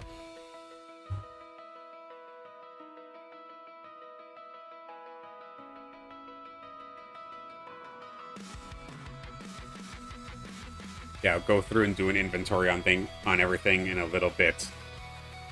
A drone launch in time for Abyssal Basin, Ethit's first run. Let's see if we can get them something good. Let's reveal everything here in just a moment's time. A Nimble Link's a little bit low on TPI, but that's okay.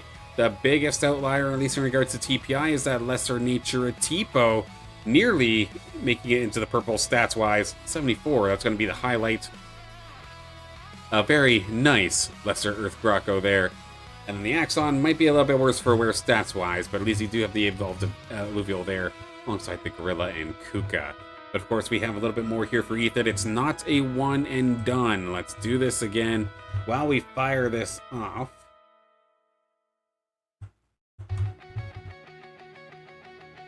Edit it on the fly, so to speak here. Brightland steps this time.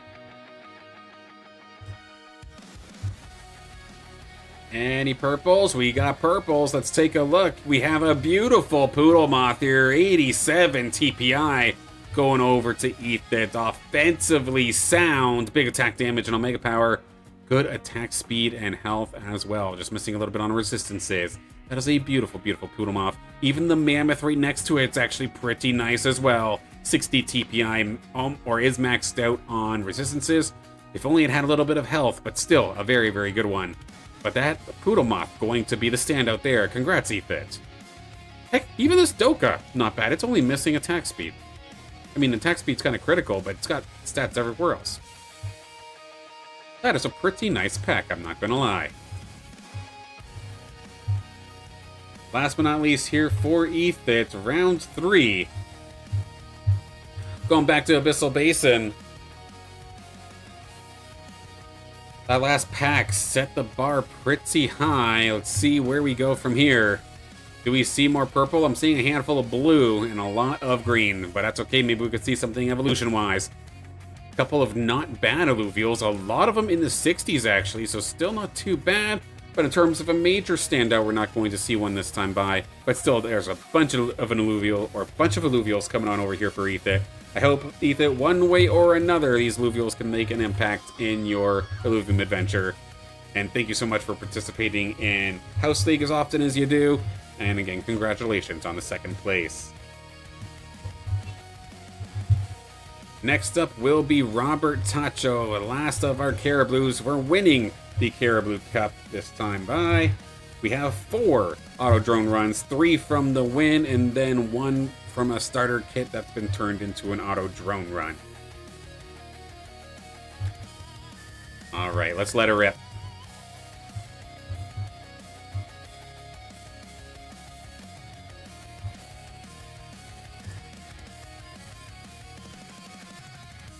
Okay, I'm going to be doing this essentially as quick as possible, and then again we will be doing all the shipping for these Illuvials either later on today or tomorrow morning. First pack here for Robert Tacho and Nimble Terror Lynx. Those are kind of hard to find. Holy Lynxes! There are so many Lynxes here. And if I recall correctly, I think Lynxes are the most killed Illuvial in Deathmatch right now. My poor Lynxes. But here's at least 3 of them.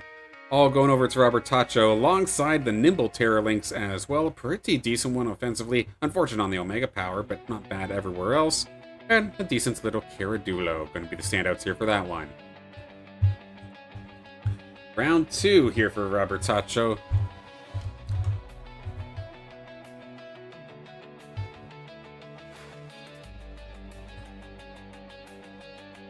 Yeah, Lynx is most killed because of the Tier 2 Stage 1, 100%, yeah. Like, people are not as reckless with the Stage 2s and Stage 3s, but oh yeah, the Stage 1s. A lot of people had Lynxes on their radar when they were hunting in the overworlds, because we see, even still today in Leviathan, the ownership mode, how damn good the Lynxes are. The baby Lynxes in particular. Hey, oh, here we... Okay, a bunch of Lynxes again. What the... That is kind of crazy, but what's also kind of crazy is this Forest coming on through. A 66 TPI Forest at that here for Robert Tacho. That is a amazing bird. Congratulations there, Robert Tacho. That's probably our fanciest or best pull of the day so far, outside of all of these Lynxes, because I am biased as hell. But even this Virtuous Lynx maxed out on Omega Power. A beautiful, beautiful Lynx. Am I fuzzy? Yes. Alrighty, I'll fix it. Thank you. Wifey got my back, letting me know that I am apparently snowing. So let me fix... Oh god, I am a little bit shredded now, ain't I? That's a problem with using natural light. I say this over and over and over again. I need to, you know, get studio lighting, but I am not in that position to be able to do so. Once again, let me switch us over Oh my gosh, I am absolutely falling apart here. Don't worry, I'm not going to open up the pack just yet.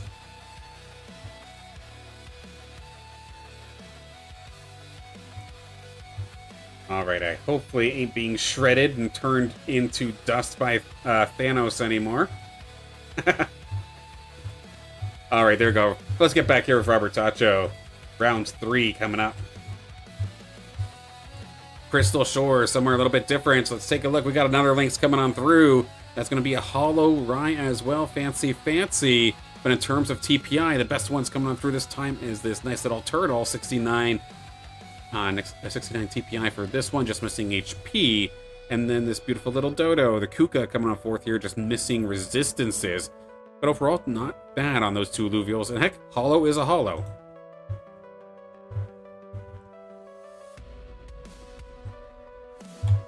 Alright, last one coming up here for Robert Tacho, again for the victory in the Kara Blue Cup. Let's see how this goes. One more time, this time for Shard Bluff Labyrinth. Sylen transcending into another dimension. Yeah. I don't feel so good, Mr. Stark. Alright, last but not least, I see a handful of greens and blues, but maybe there's an evolution here that might be kind of fancy. Let's take a look. The only thing standout-wise is going to actually be the Railu, 73 TPI, and very nice little red panda as well. Nice little lesser Atipo, and the Lura, not too shabby as well. So, of course, as always, Robert Tacho, congratulations on the victory, and all the Illuvials coming your way either tomorrow or later on tonight.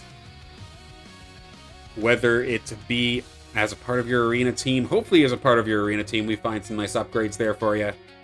But regardless of where they go, I hope that they make an impact for you one way or another.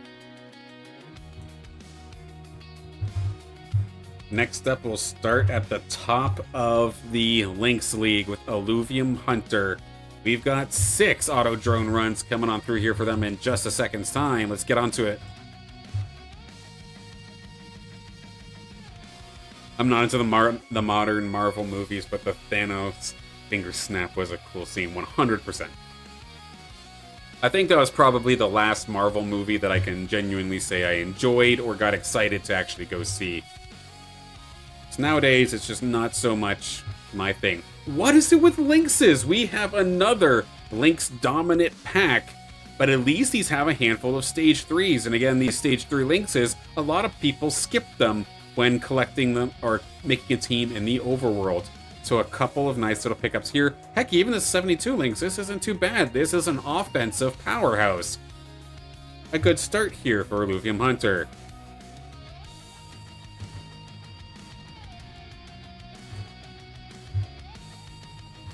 Round 2.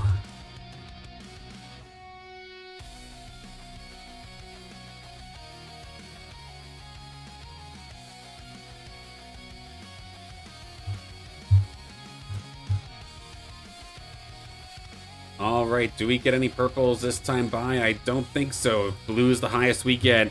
Little Vermilia coming on through here, 62 TPI. Not too bad. The Archie 71. Probably going to be the standout, otherwise a relatively quiet collection here for Illuvium Hunter. Round 3.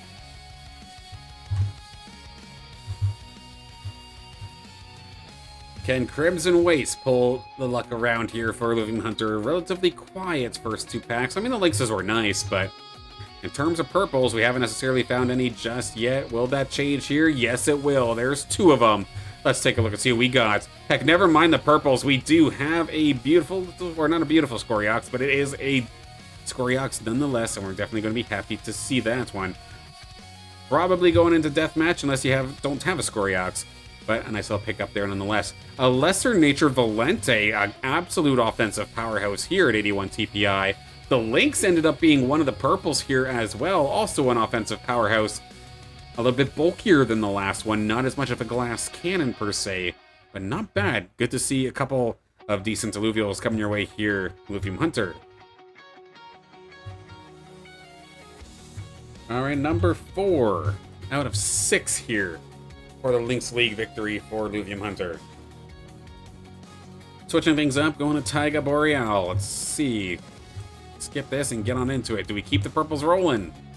We do get at least one of them. Let's take a look and see what we end up getting. A Hollow Railu going to be coming on through here this time. A beautiful one at that, 56 or 58 TPI. But how about that Fleesh in the bottom right-hand corner? That is an 86 TPI Lesser Nature Fleesh. Granted, you're probably not using these things for too long, but when it is on the field, it will absolutely pack a punch. Offensive powerhouse, while also being relatively tanky for the standards of a Fleesh. So hell yeah, nice little pickup there for Illuvium Hunter. Round 5.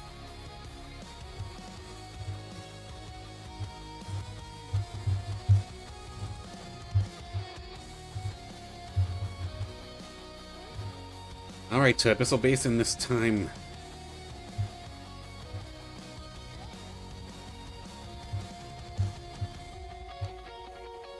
Do we keep the purples going? We absolutely will. There we go. We got a Twine coming on through here as well. Not too shabby. How about that Stoic Lynx? 88 TPI. That is a beautiful Stoic Lynx. I am absolutely jealous as hell over that one. Solid early game frontline could potentially carry you into the mid and maybe even the late game, depending on where you go from here. Maybe it might tempt you enough to maybe evolve those baby lynxes instead of staying on the baby lynxes. Everything else is going to be a little bit worse for wear, including probably the worst Illuvial I have ever pulled in a house league in regards to TPI. I've never seen single digits before. So that Doka, kill it with fire. Definitely a little bit rough in that regard, but that Stoic Lynx is beautiful. Last but not least here for Illuvium Hunter, round 6.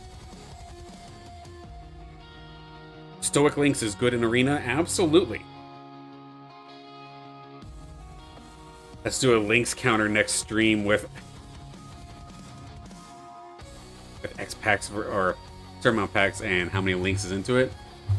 That'd be kind of funny, considering we would definitely be in double digits as of this point, considering many times we've had like 4 Lynxes in one. The Lynxes are going to continue to flood the board like a Leviathan Arena. We have 2 more here. A little bit worse for wear, though. A little bit of a quiet pack, but heck, that's a joke goal. We'll happily take a 50 TPI joke goal. Unless you don't have a joke goal whatsoever, I think this is probably going to be going to the pit. But even still, not too bad for the pit. Altogether, we could probably clean you up a few rounds in a standard mode, especially considering it's the TPI 50. That's the maximum that you can have for a standard mode, especially if a hard cap shows up. So this Joko might actually be perfect here for Deathmatch. And then once again, Illuvium Hunter, congratulations on the win. I hope these Illuvials can make an impact for you. Next up, Coyote Hype. Had probably one of the prettiest pickups, of course, in the very first week of House League. Oh, something went wrong. Don't tell me that. Try again. That's a little concerning. One second, let me take a look at that.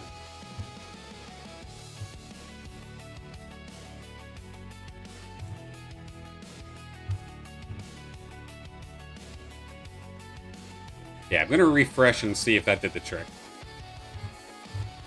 I've had the window open for a little while, so hopefully that did it. Yep, there we go.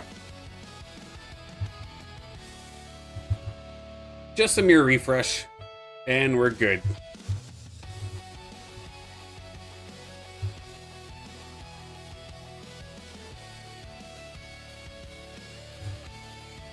Yeah, all good now. So Coyote Hype, their first pack has a handful of purples here. Let's take a look and see what we get. A beautiful Riley and a beautiful Lesser Earth Doka. 82 onto the Doka, just missing some movement speed and 1 point into every offensive stat. But this thing is a tanky fella, perfect for the early game rounds. Riley, while Shock might be terrible if you're picking up Riley for a fire team, heck, I imagine it could probably perform pretty decently, especially with that high attack speed. Awesome, awesome pickups. Heck, the stabbing, probably not too bad for the deathmatch either. Congratulations. Round 2 for Coyote Hype.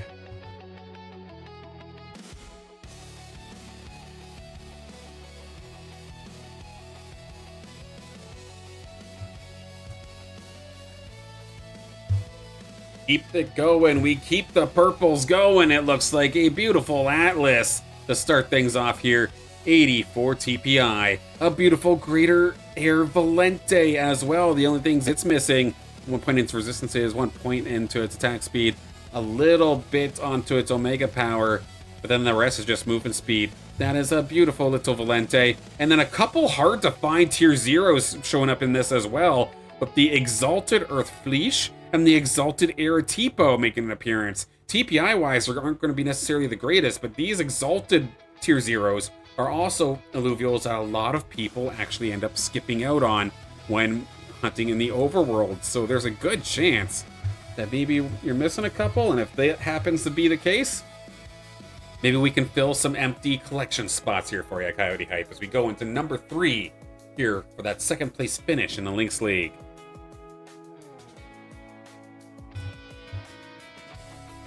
Do we keep the purples rolling? I think it's a good time to kind of have to slow down there. It is going to end up being a holo at least. We're going to be able to get the holo Rota, but everything else relatively low TPI with the exception of that Atipo and a 6-7 Nature Rocco coming on through. But the Flare also coming on through here as well. Movement speed, resistances, and Omega power. I mean, this thing will spin and it will hit hard, but that's about all that Flare is going to end up doing. Could still be fun though, especially for Deathmatch potentially. And then yeah, with the differences, with the changes that happened to the Autodrone runs, getting to your 0s, now that it's not just one slot and that's it, you can actually genuinely, through Deathmatch packs or an Autodrone run, build a proper tier 0 collection. So, thankfully, the fact that the free-to-play Illuvials ended up somehow being some of the scarcest Illuvials in the game, that shouldn't stay that way for that long. Last one here for Coyote Hype. 6-7 Kling coming on through to start things off. A beautiful Nimble Lynx, actually, fully loaded on Omega power. And of course, with that Nimble Lynx, that Omega is the big-time heavy hitter, of course, being able to just chop through half an Illuvial's HP bar, if not one-shot it, if the Omega power is high enough. So the Nimble Lynx getting max Omega power is pretty huge. Otherwise, just a couple of tier 0s alongside the T-Roo as well, which that T-Roo, oddly enough, might be a little bit too powerful for standard mode, but I can see this T-Roo kicking my ass in a free mode sometime soon. But as always, Coyote Hype, no matter what you're going to end up doing with your Illuvials, I hope you find an impact, or they have an impact in your adventure one way or another. Axe Billionaire, you're up next. Probably one of the best performing Deathmatch players as of this moment. Can we find some for your arena team, or are we going to find some for the pit? We'll see here in just a moment's time as we're going to Abyssal Basin here with Bach. While Bach goes flying, I'm going to quickly... yeah, I've got to adjust my camera again. Gosh, dang it, this camera is driving me nuts here today with the amount of snow, so to speak. If I do it too heavily, then all of a sudden I'm disappearing. But if I do it too much, then okay, it's a static show. One day, Illuvium will take off. I'll be able to monetize the channels. And we'll get some studio lights. That's the goal.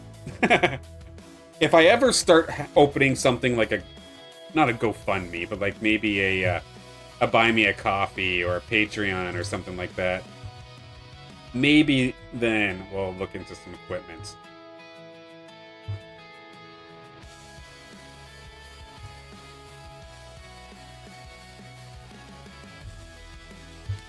We'll see, though. I don't like... not that it's begging for money, I get why creators do it, but I don't like begging, so to speak.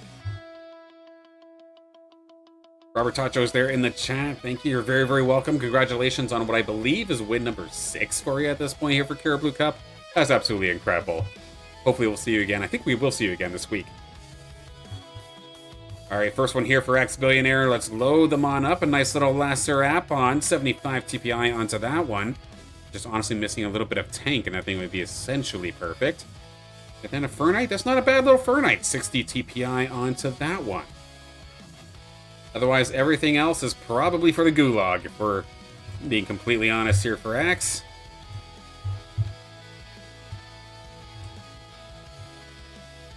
How about round 2 of 2?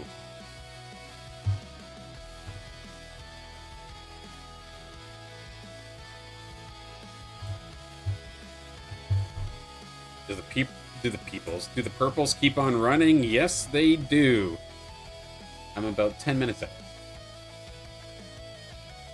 Okay. Sounds good. Oh. Oh. And Axe confirms it right there. Nice deathmatch funds, exactly. Well, how about this one? Let's take a look. What is it with Appons? That's going to be a beautiful Appon. Again, 86 TPI onto that one. An Exalted Air Valente, 60 TPI onto this one, including Omega Power. So considering this thing loves to just spike you with Omega damage, that's kind of crazy. And then, heck, even the Doka, a nice one at that, 69 TPI, and Little Fury as our rarest in regards to tier. So there we go, Axe. Got a bunch of these that will be on the way, probably not today, probably tomorrow morning. But we'll get these out to you as fast as we possibly can. And congratulations on the 3rd, of course, in the Lynx League. Hope the Illuvials make an impact, whether it be the Deathmatch or Arena. Now we gotta start flying. I've got some company coming over in a couple of minutes to fix my air conditioner, so I'm not just going to be a sweltering mess in this room. I'm gonna try and pick up the pace a little bit here, but we're still gonna keep it all on stream, all on screen, as we have Thanatos coming on here for the 2nd place in the the Monarch Masters main event. That dash is a good way to start things off, though, a 70 TPI beauty, alongside a couple of Lynxes, including a beautiful 64 TPI Nimble Lynx. Heck, even that Grocko, not bad as well, 70 TPI onto that one. Round 2 here for Thanatos.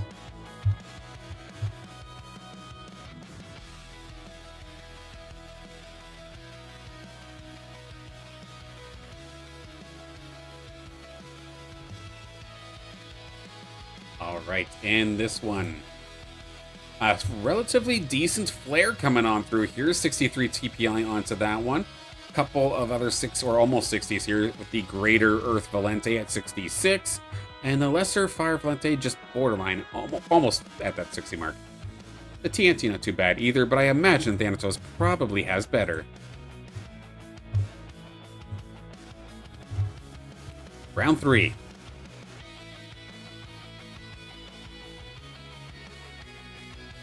And apologies if I'm skimming through these ones a little bit quickly. It's not that I'm interested in one player more than the other. I am just actually overtime. So I'm trying my best to go as quick as possible. Because like I was mentioning before, some company is on the way shortly here. That might be the most frustrating polar bear I have ever seen.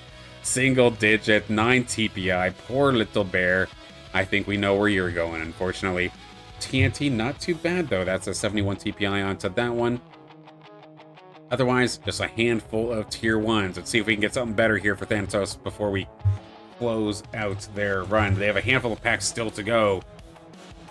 This is pack 4 out of 8.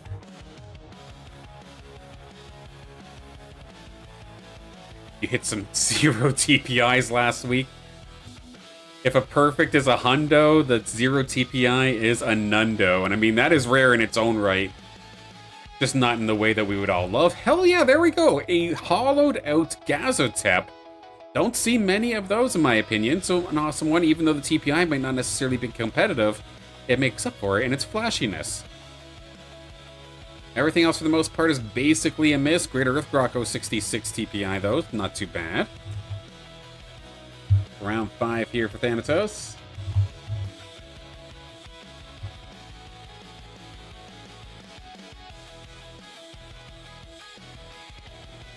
Some are born to be winners, others are born to be fodder. Absolutely, Sota. Yeah, especially now that Deathmatch is here. Decent little links coming on through here for Thanatos, 68 TPI, but a beautiful Greater Air Valente, 81 TPI onto that one, and even the Greater Air Grocco, not too bad as well, with the 65 TPI onto that one. Nice little turn of fortune now that we've got some purples actually on the board here for Thanatos. Round 6.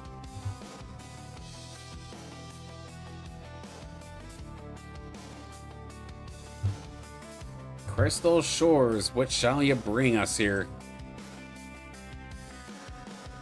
We got some purples once again. It's going to be the Fury coming on fourth here, actually. And heck, this Monarch might be 66, but it's got that Omega power it's looking for. And pretty good offenses as well. I know, personally, this would probably be an upgrade for me. I know my Monarch I'm personally looking to upgrade is like 30-something TPI. And having that Omega power would definitely be pretty crazy. But Thanatos, that is an awesome little Monarch. I'm curious as to what yours is as this moment. Winks coming on through here as well. Very tanky one at that, 60 TPI. So a couple tier 3s and that beautiful Fury coming on through as well. I can never figure out how to pronounce that damn name right. But the Fury, just missing 1 point in attack damage, and it could truly be the glass cannon of legend. Nice pickups.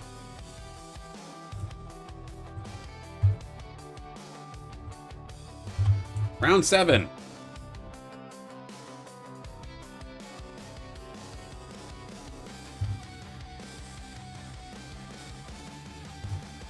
At Abyssal Basin. Let's see, do we keep the purples going? I think we don't, but we'll see. 6-7 Verminio coming on through here, trolling us with almost the Mercedes symbol. That's kind of funny, the way that TPI graph is lined up.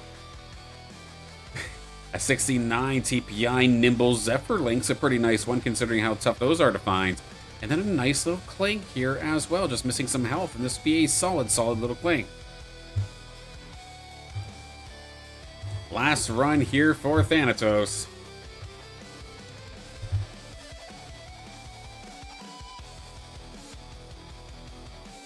Shard Bluff going to be the way to go.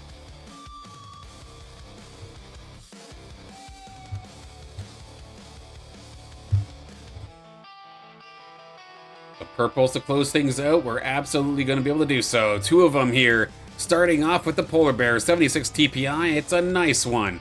And then Rise, I don't know what it is about finding some good red pandas today, but we have ourselves a handful of them. Stoic Hydro Link's coming on over as well. TPI might not be there, but if it's there to fill a spot, it's another one added to the collection.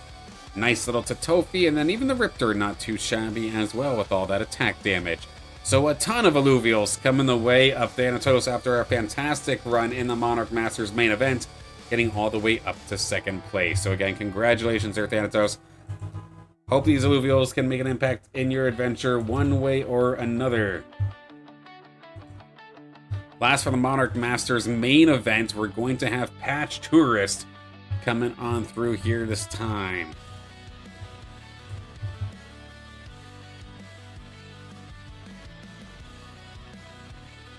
Patch Tourist with the 3rd place finish in the Monarch Masters main event. With 6 Autodrone runs coming their way. Starting things off with this pack here. That is going to be the lowest TPI we've seen today. And we've seen many single digits for the Togrilla. The stand on that one's going to be the Lesser Monk here at a 65 TPI.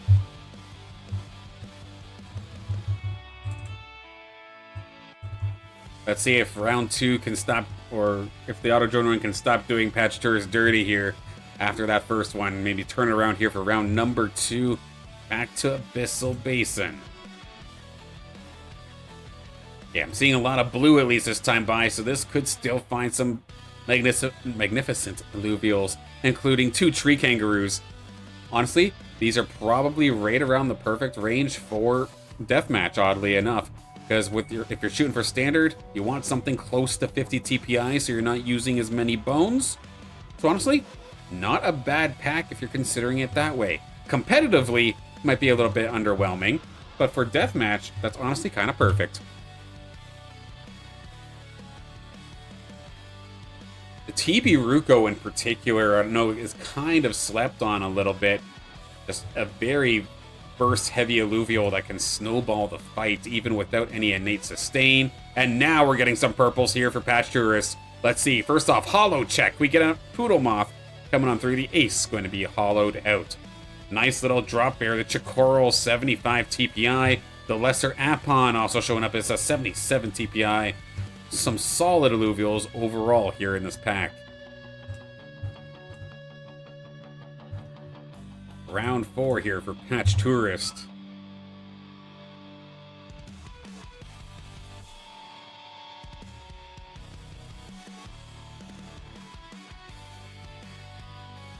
Crystal Shore is the way to go for Bach this time. Do we keep the purples going? We absolutely do. Let's see what we get. A handful of Lynxes this time, and another Chocoral, oddly enough, coming in.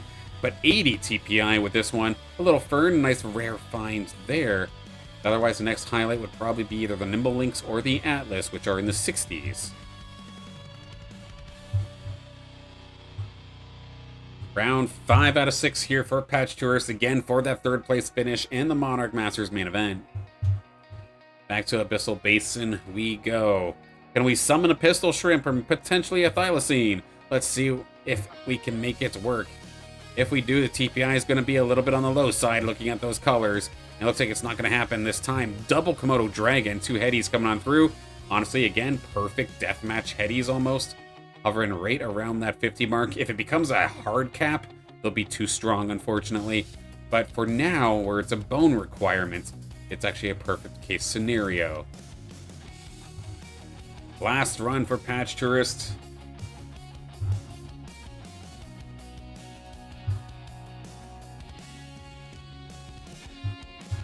Switching it up. I don't think we've been to Taiga Boreal so far in this pack.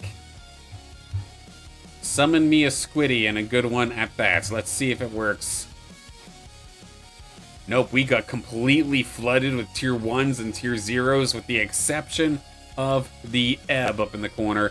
The one thing to note, though, I guess, for Patch Tourists, if they don't have an Exalted Nature Tipo, that is going to be a fully evolved Tipo coming their way.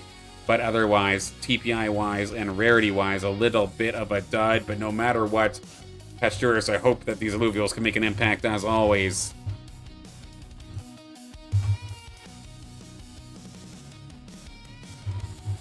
I have pretty much exactly enough fuel to get this done. Perfect, okay. Now for the encore of the Monarch Masters. Sota has been patiently waiting here in the chat. Well, now we finally get to do some runs here. Sota for winning that encore round. Got 8 Autodrone runs coming your way for it. Is there anything in particular you're looking for, Sota, or is it just a matter of finding good contenders for the pit? Well, I summoned a Squiddy in the last pack. Well, we're going to get it now. Squiz, 72 TPI, alongside a Blotto as well. That is a nice, quick find here early in this pack, alongside a little Hollow onto that Nature Grocko. There you go. Congratulations. I want 100 TPI. Yep, fair enough. I get that. Good pack to start things off here for Sota. Let's keep the ball rolling, see if we can keep this momentum rolling.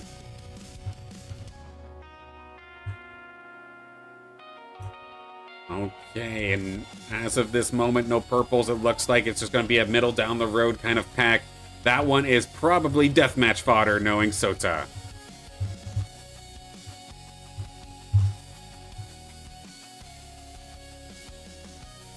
Round 3 to Brightland Steps.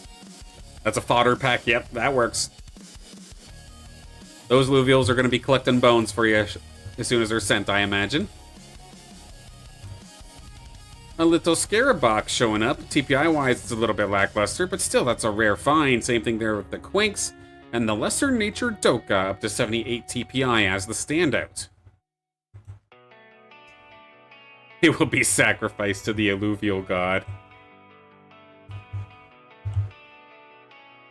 Nice, I like T5s, absolutely. Fair enough. Even if the beetle TPI-wise isn't necessarily the highest, it's still a nice rare find. Round 4. That is a fodder pack if I have ever seen one. Sota, I am so sorry.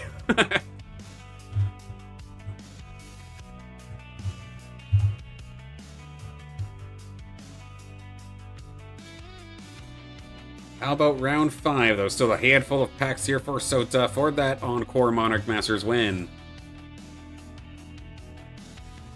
We do have at least the one purple this time by. Let's take a look and see what it ends up being. It's a Lesser Nature Valente, 88 TPI, and then there is an Exalted Air Valente in here as well.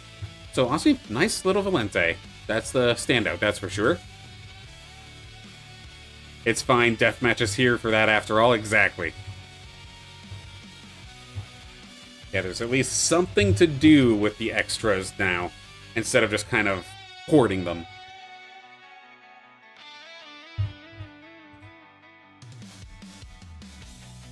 Alright, next pack, TPI-wise, looking at a little bit low. Riptorus, not too shabby, but again, considering we're talking about Sota's collection, I imagine this is probably fodder still.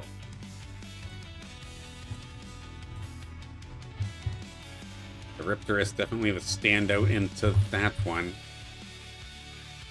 Okay, round 7 coming on through.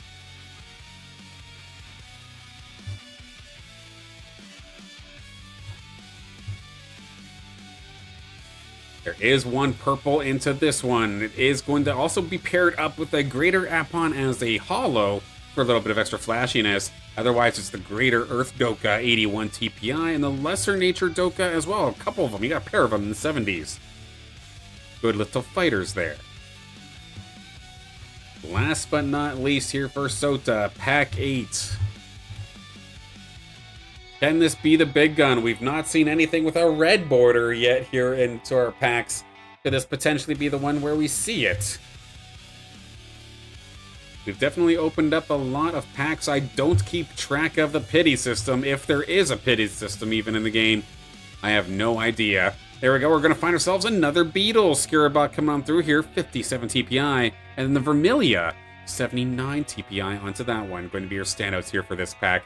And Sota, whether it be in the pit of the deathmatch or in the arena, I hope these can make an impact. And thank you as always for participating in House League.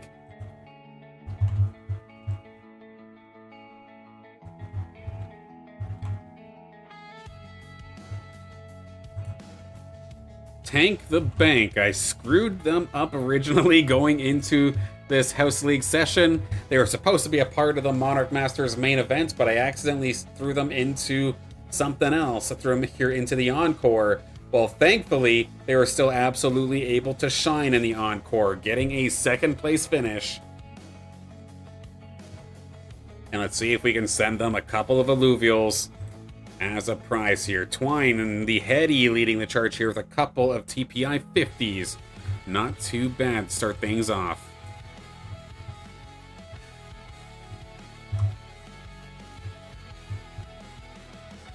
Of course, Tank the Bank also, they're the last one for openings here today. Wolverine 777 we did off stream as per request.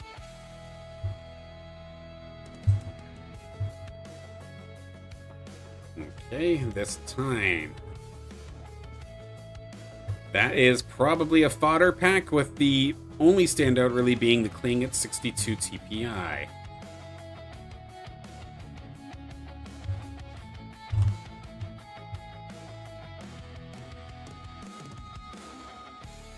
Third pack here coming on through.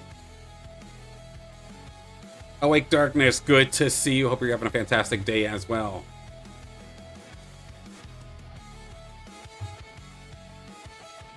Alright, Tank the Bank. We see a lot of blues. What kind of blues are we talking about here? A handful of Lynxes once again. This has to be Lynx 20 of the day or so, with how many that we are seeing. Both of those going to be into the 60s.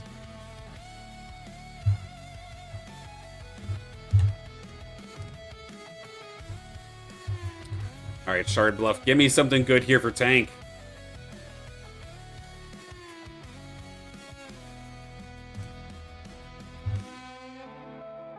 And we are going to have a bunch of greens, it looks like, in the blue Matu, actually, though, or the Mammoth Duo. Both of them in the blues right now. The big middle stage evolution being 70 TPI, and the little one being at 63. Not too bad, actually.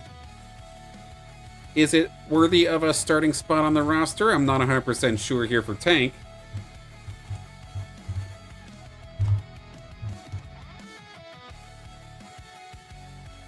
Is it true that there would be a Texas Hold'em poker game where you bet your Illuvials? Have you been talking to Nefer too much? Because that sounds like something they would pitch. I know absolutely nothing. This is the first that I've heard of such a thing. That would be funny, but I don't think that's a thing. I'm sorry, I kind of got stun-locked a little bit by the ramp fire that just showed up on screen here for Tank the Bank, and it's an okay one at that. 60 TPI ramp fire going over to Tank the Bank alongside the Stoic Terralinks as the highlights. That is probably the rarest of the Illuvials, our first Tier 5 Stage 3 of the poll here today. That would be 80 power in Deathmatch, so yeah, this thing could absolutely do some damage as long as it can keep itself safe. Huge pickup here for Tank.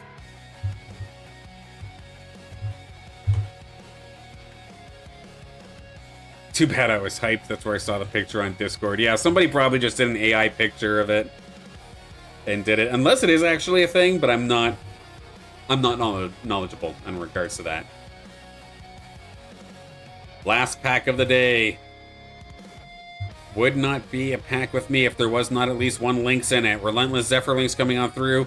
Everything else, unfortunately, here being fodder. But still, that ramp fire definitely is a standout here for Tank the Bank and for the entire day of openings. So, congratulations to Tank, and congratulations, of course, to everybody that won some prizing here off of last week's Illuvium Arena House League. The prize format is going to be very similar to what we saw here last week, where it's going to be Autodrone runs essentially being the main prize point, with the Illuvium Beyond discs as well for at least this week.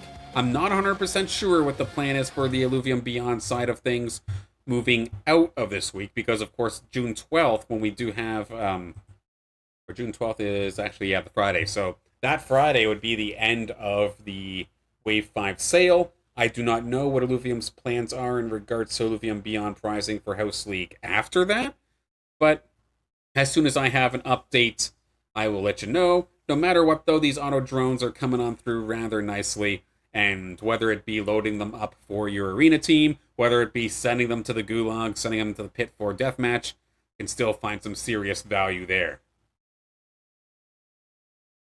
Dr. Spoon says, I think Ratty is building poker with Illuvials and his whales. That sounds something very plausible, actually. I haven't looked into it, but that could very well make sense, actually. But I do need to get moving relatively quickly. I have company coming on through here in just about 5 minutes, so I'm going to need to wrap this up relatively soon. Of course, for this week, this is not going to be the last stream of the week. Of course, Friday will be our Illuvium Arena House League. Again, if you want to sign up for it now, skip the wait list and don't have to worry about filling in for somebody afterwards. Just again, skip the waitlist now. Sign up in the description of this video. The link is there. You can find it on the Discord as well.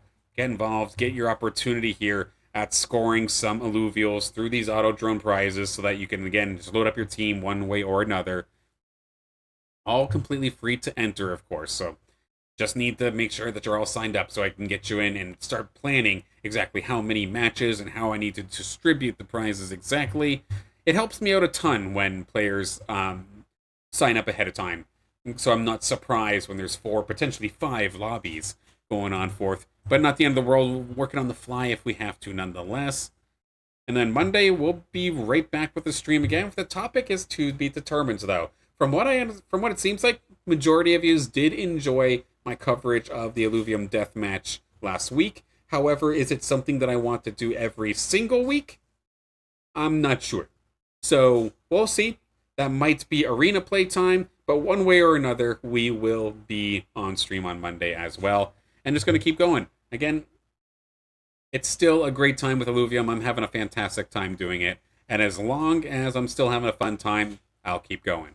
Regardless of how quiet or how exciting it may be, we will absolutely still be here. Big thank you all for tuning in. Look forward to seeing you on Friday for House League. But until then, have a great night, everybody. Take care. Woke up tired, didn't sleep all night. Mine's still running like a traffic light. Red for stop and green for go. I'm stuck somewhere in between them both. Brushed my teeth and checked my phone. Everyone looks like they've already grown. Smiling faces, perfect lives. I'm here asking, what am I doing with mine? I don't have a plan, I just have today. Trying not to throw the little good away. Heart's still heavy, but I'm still here. Taking one small step through the fear. I'm tired, but I'm not giving up. I'm scared, but I'm still showing up. One small step is enough today. I'm not fine, but I'm on my way. I'm tired, but I'm not giving up. I'm scared, but I'm still showing up. One small step is enough today. I'm not fine, but I'm on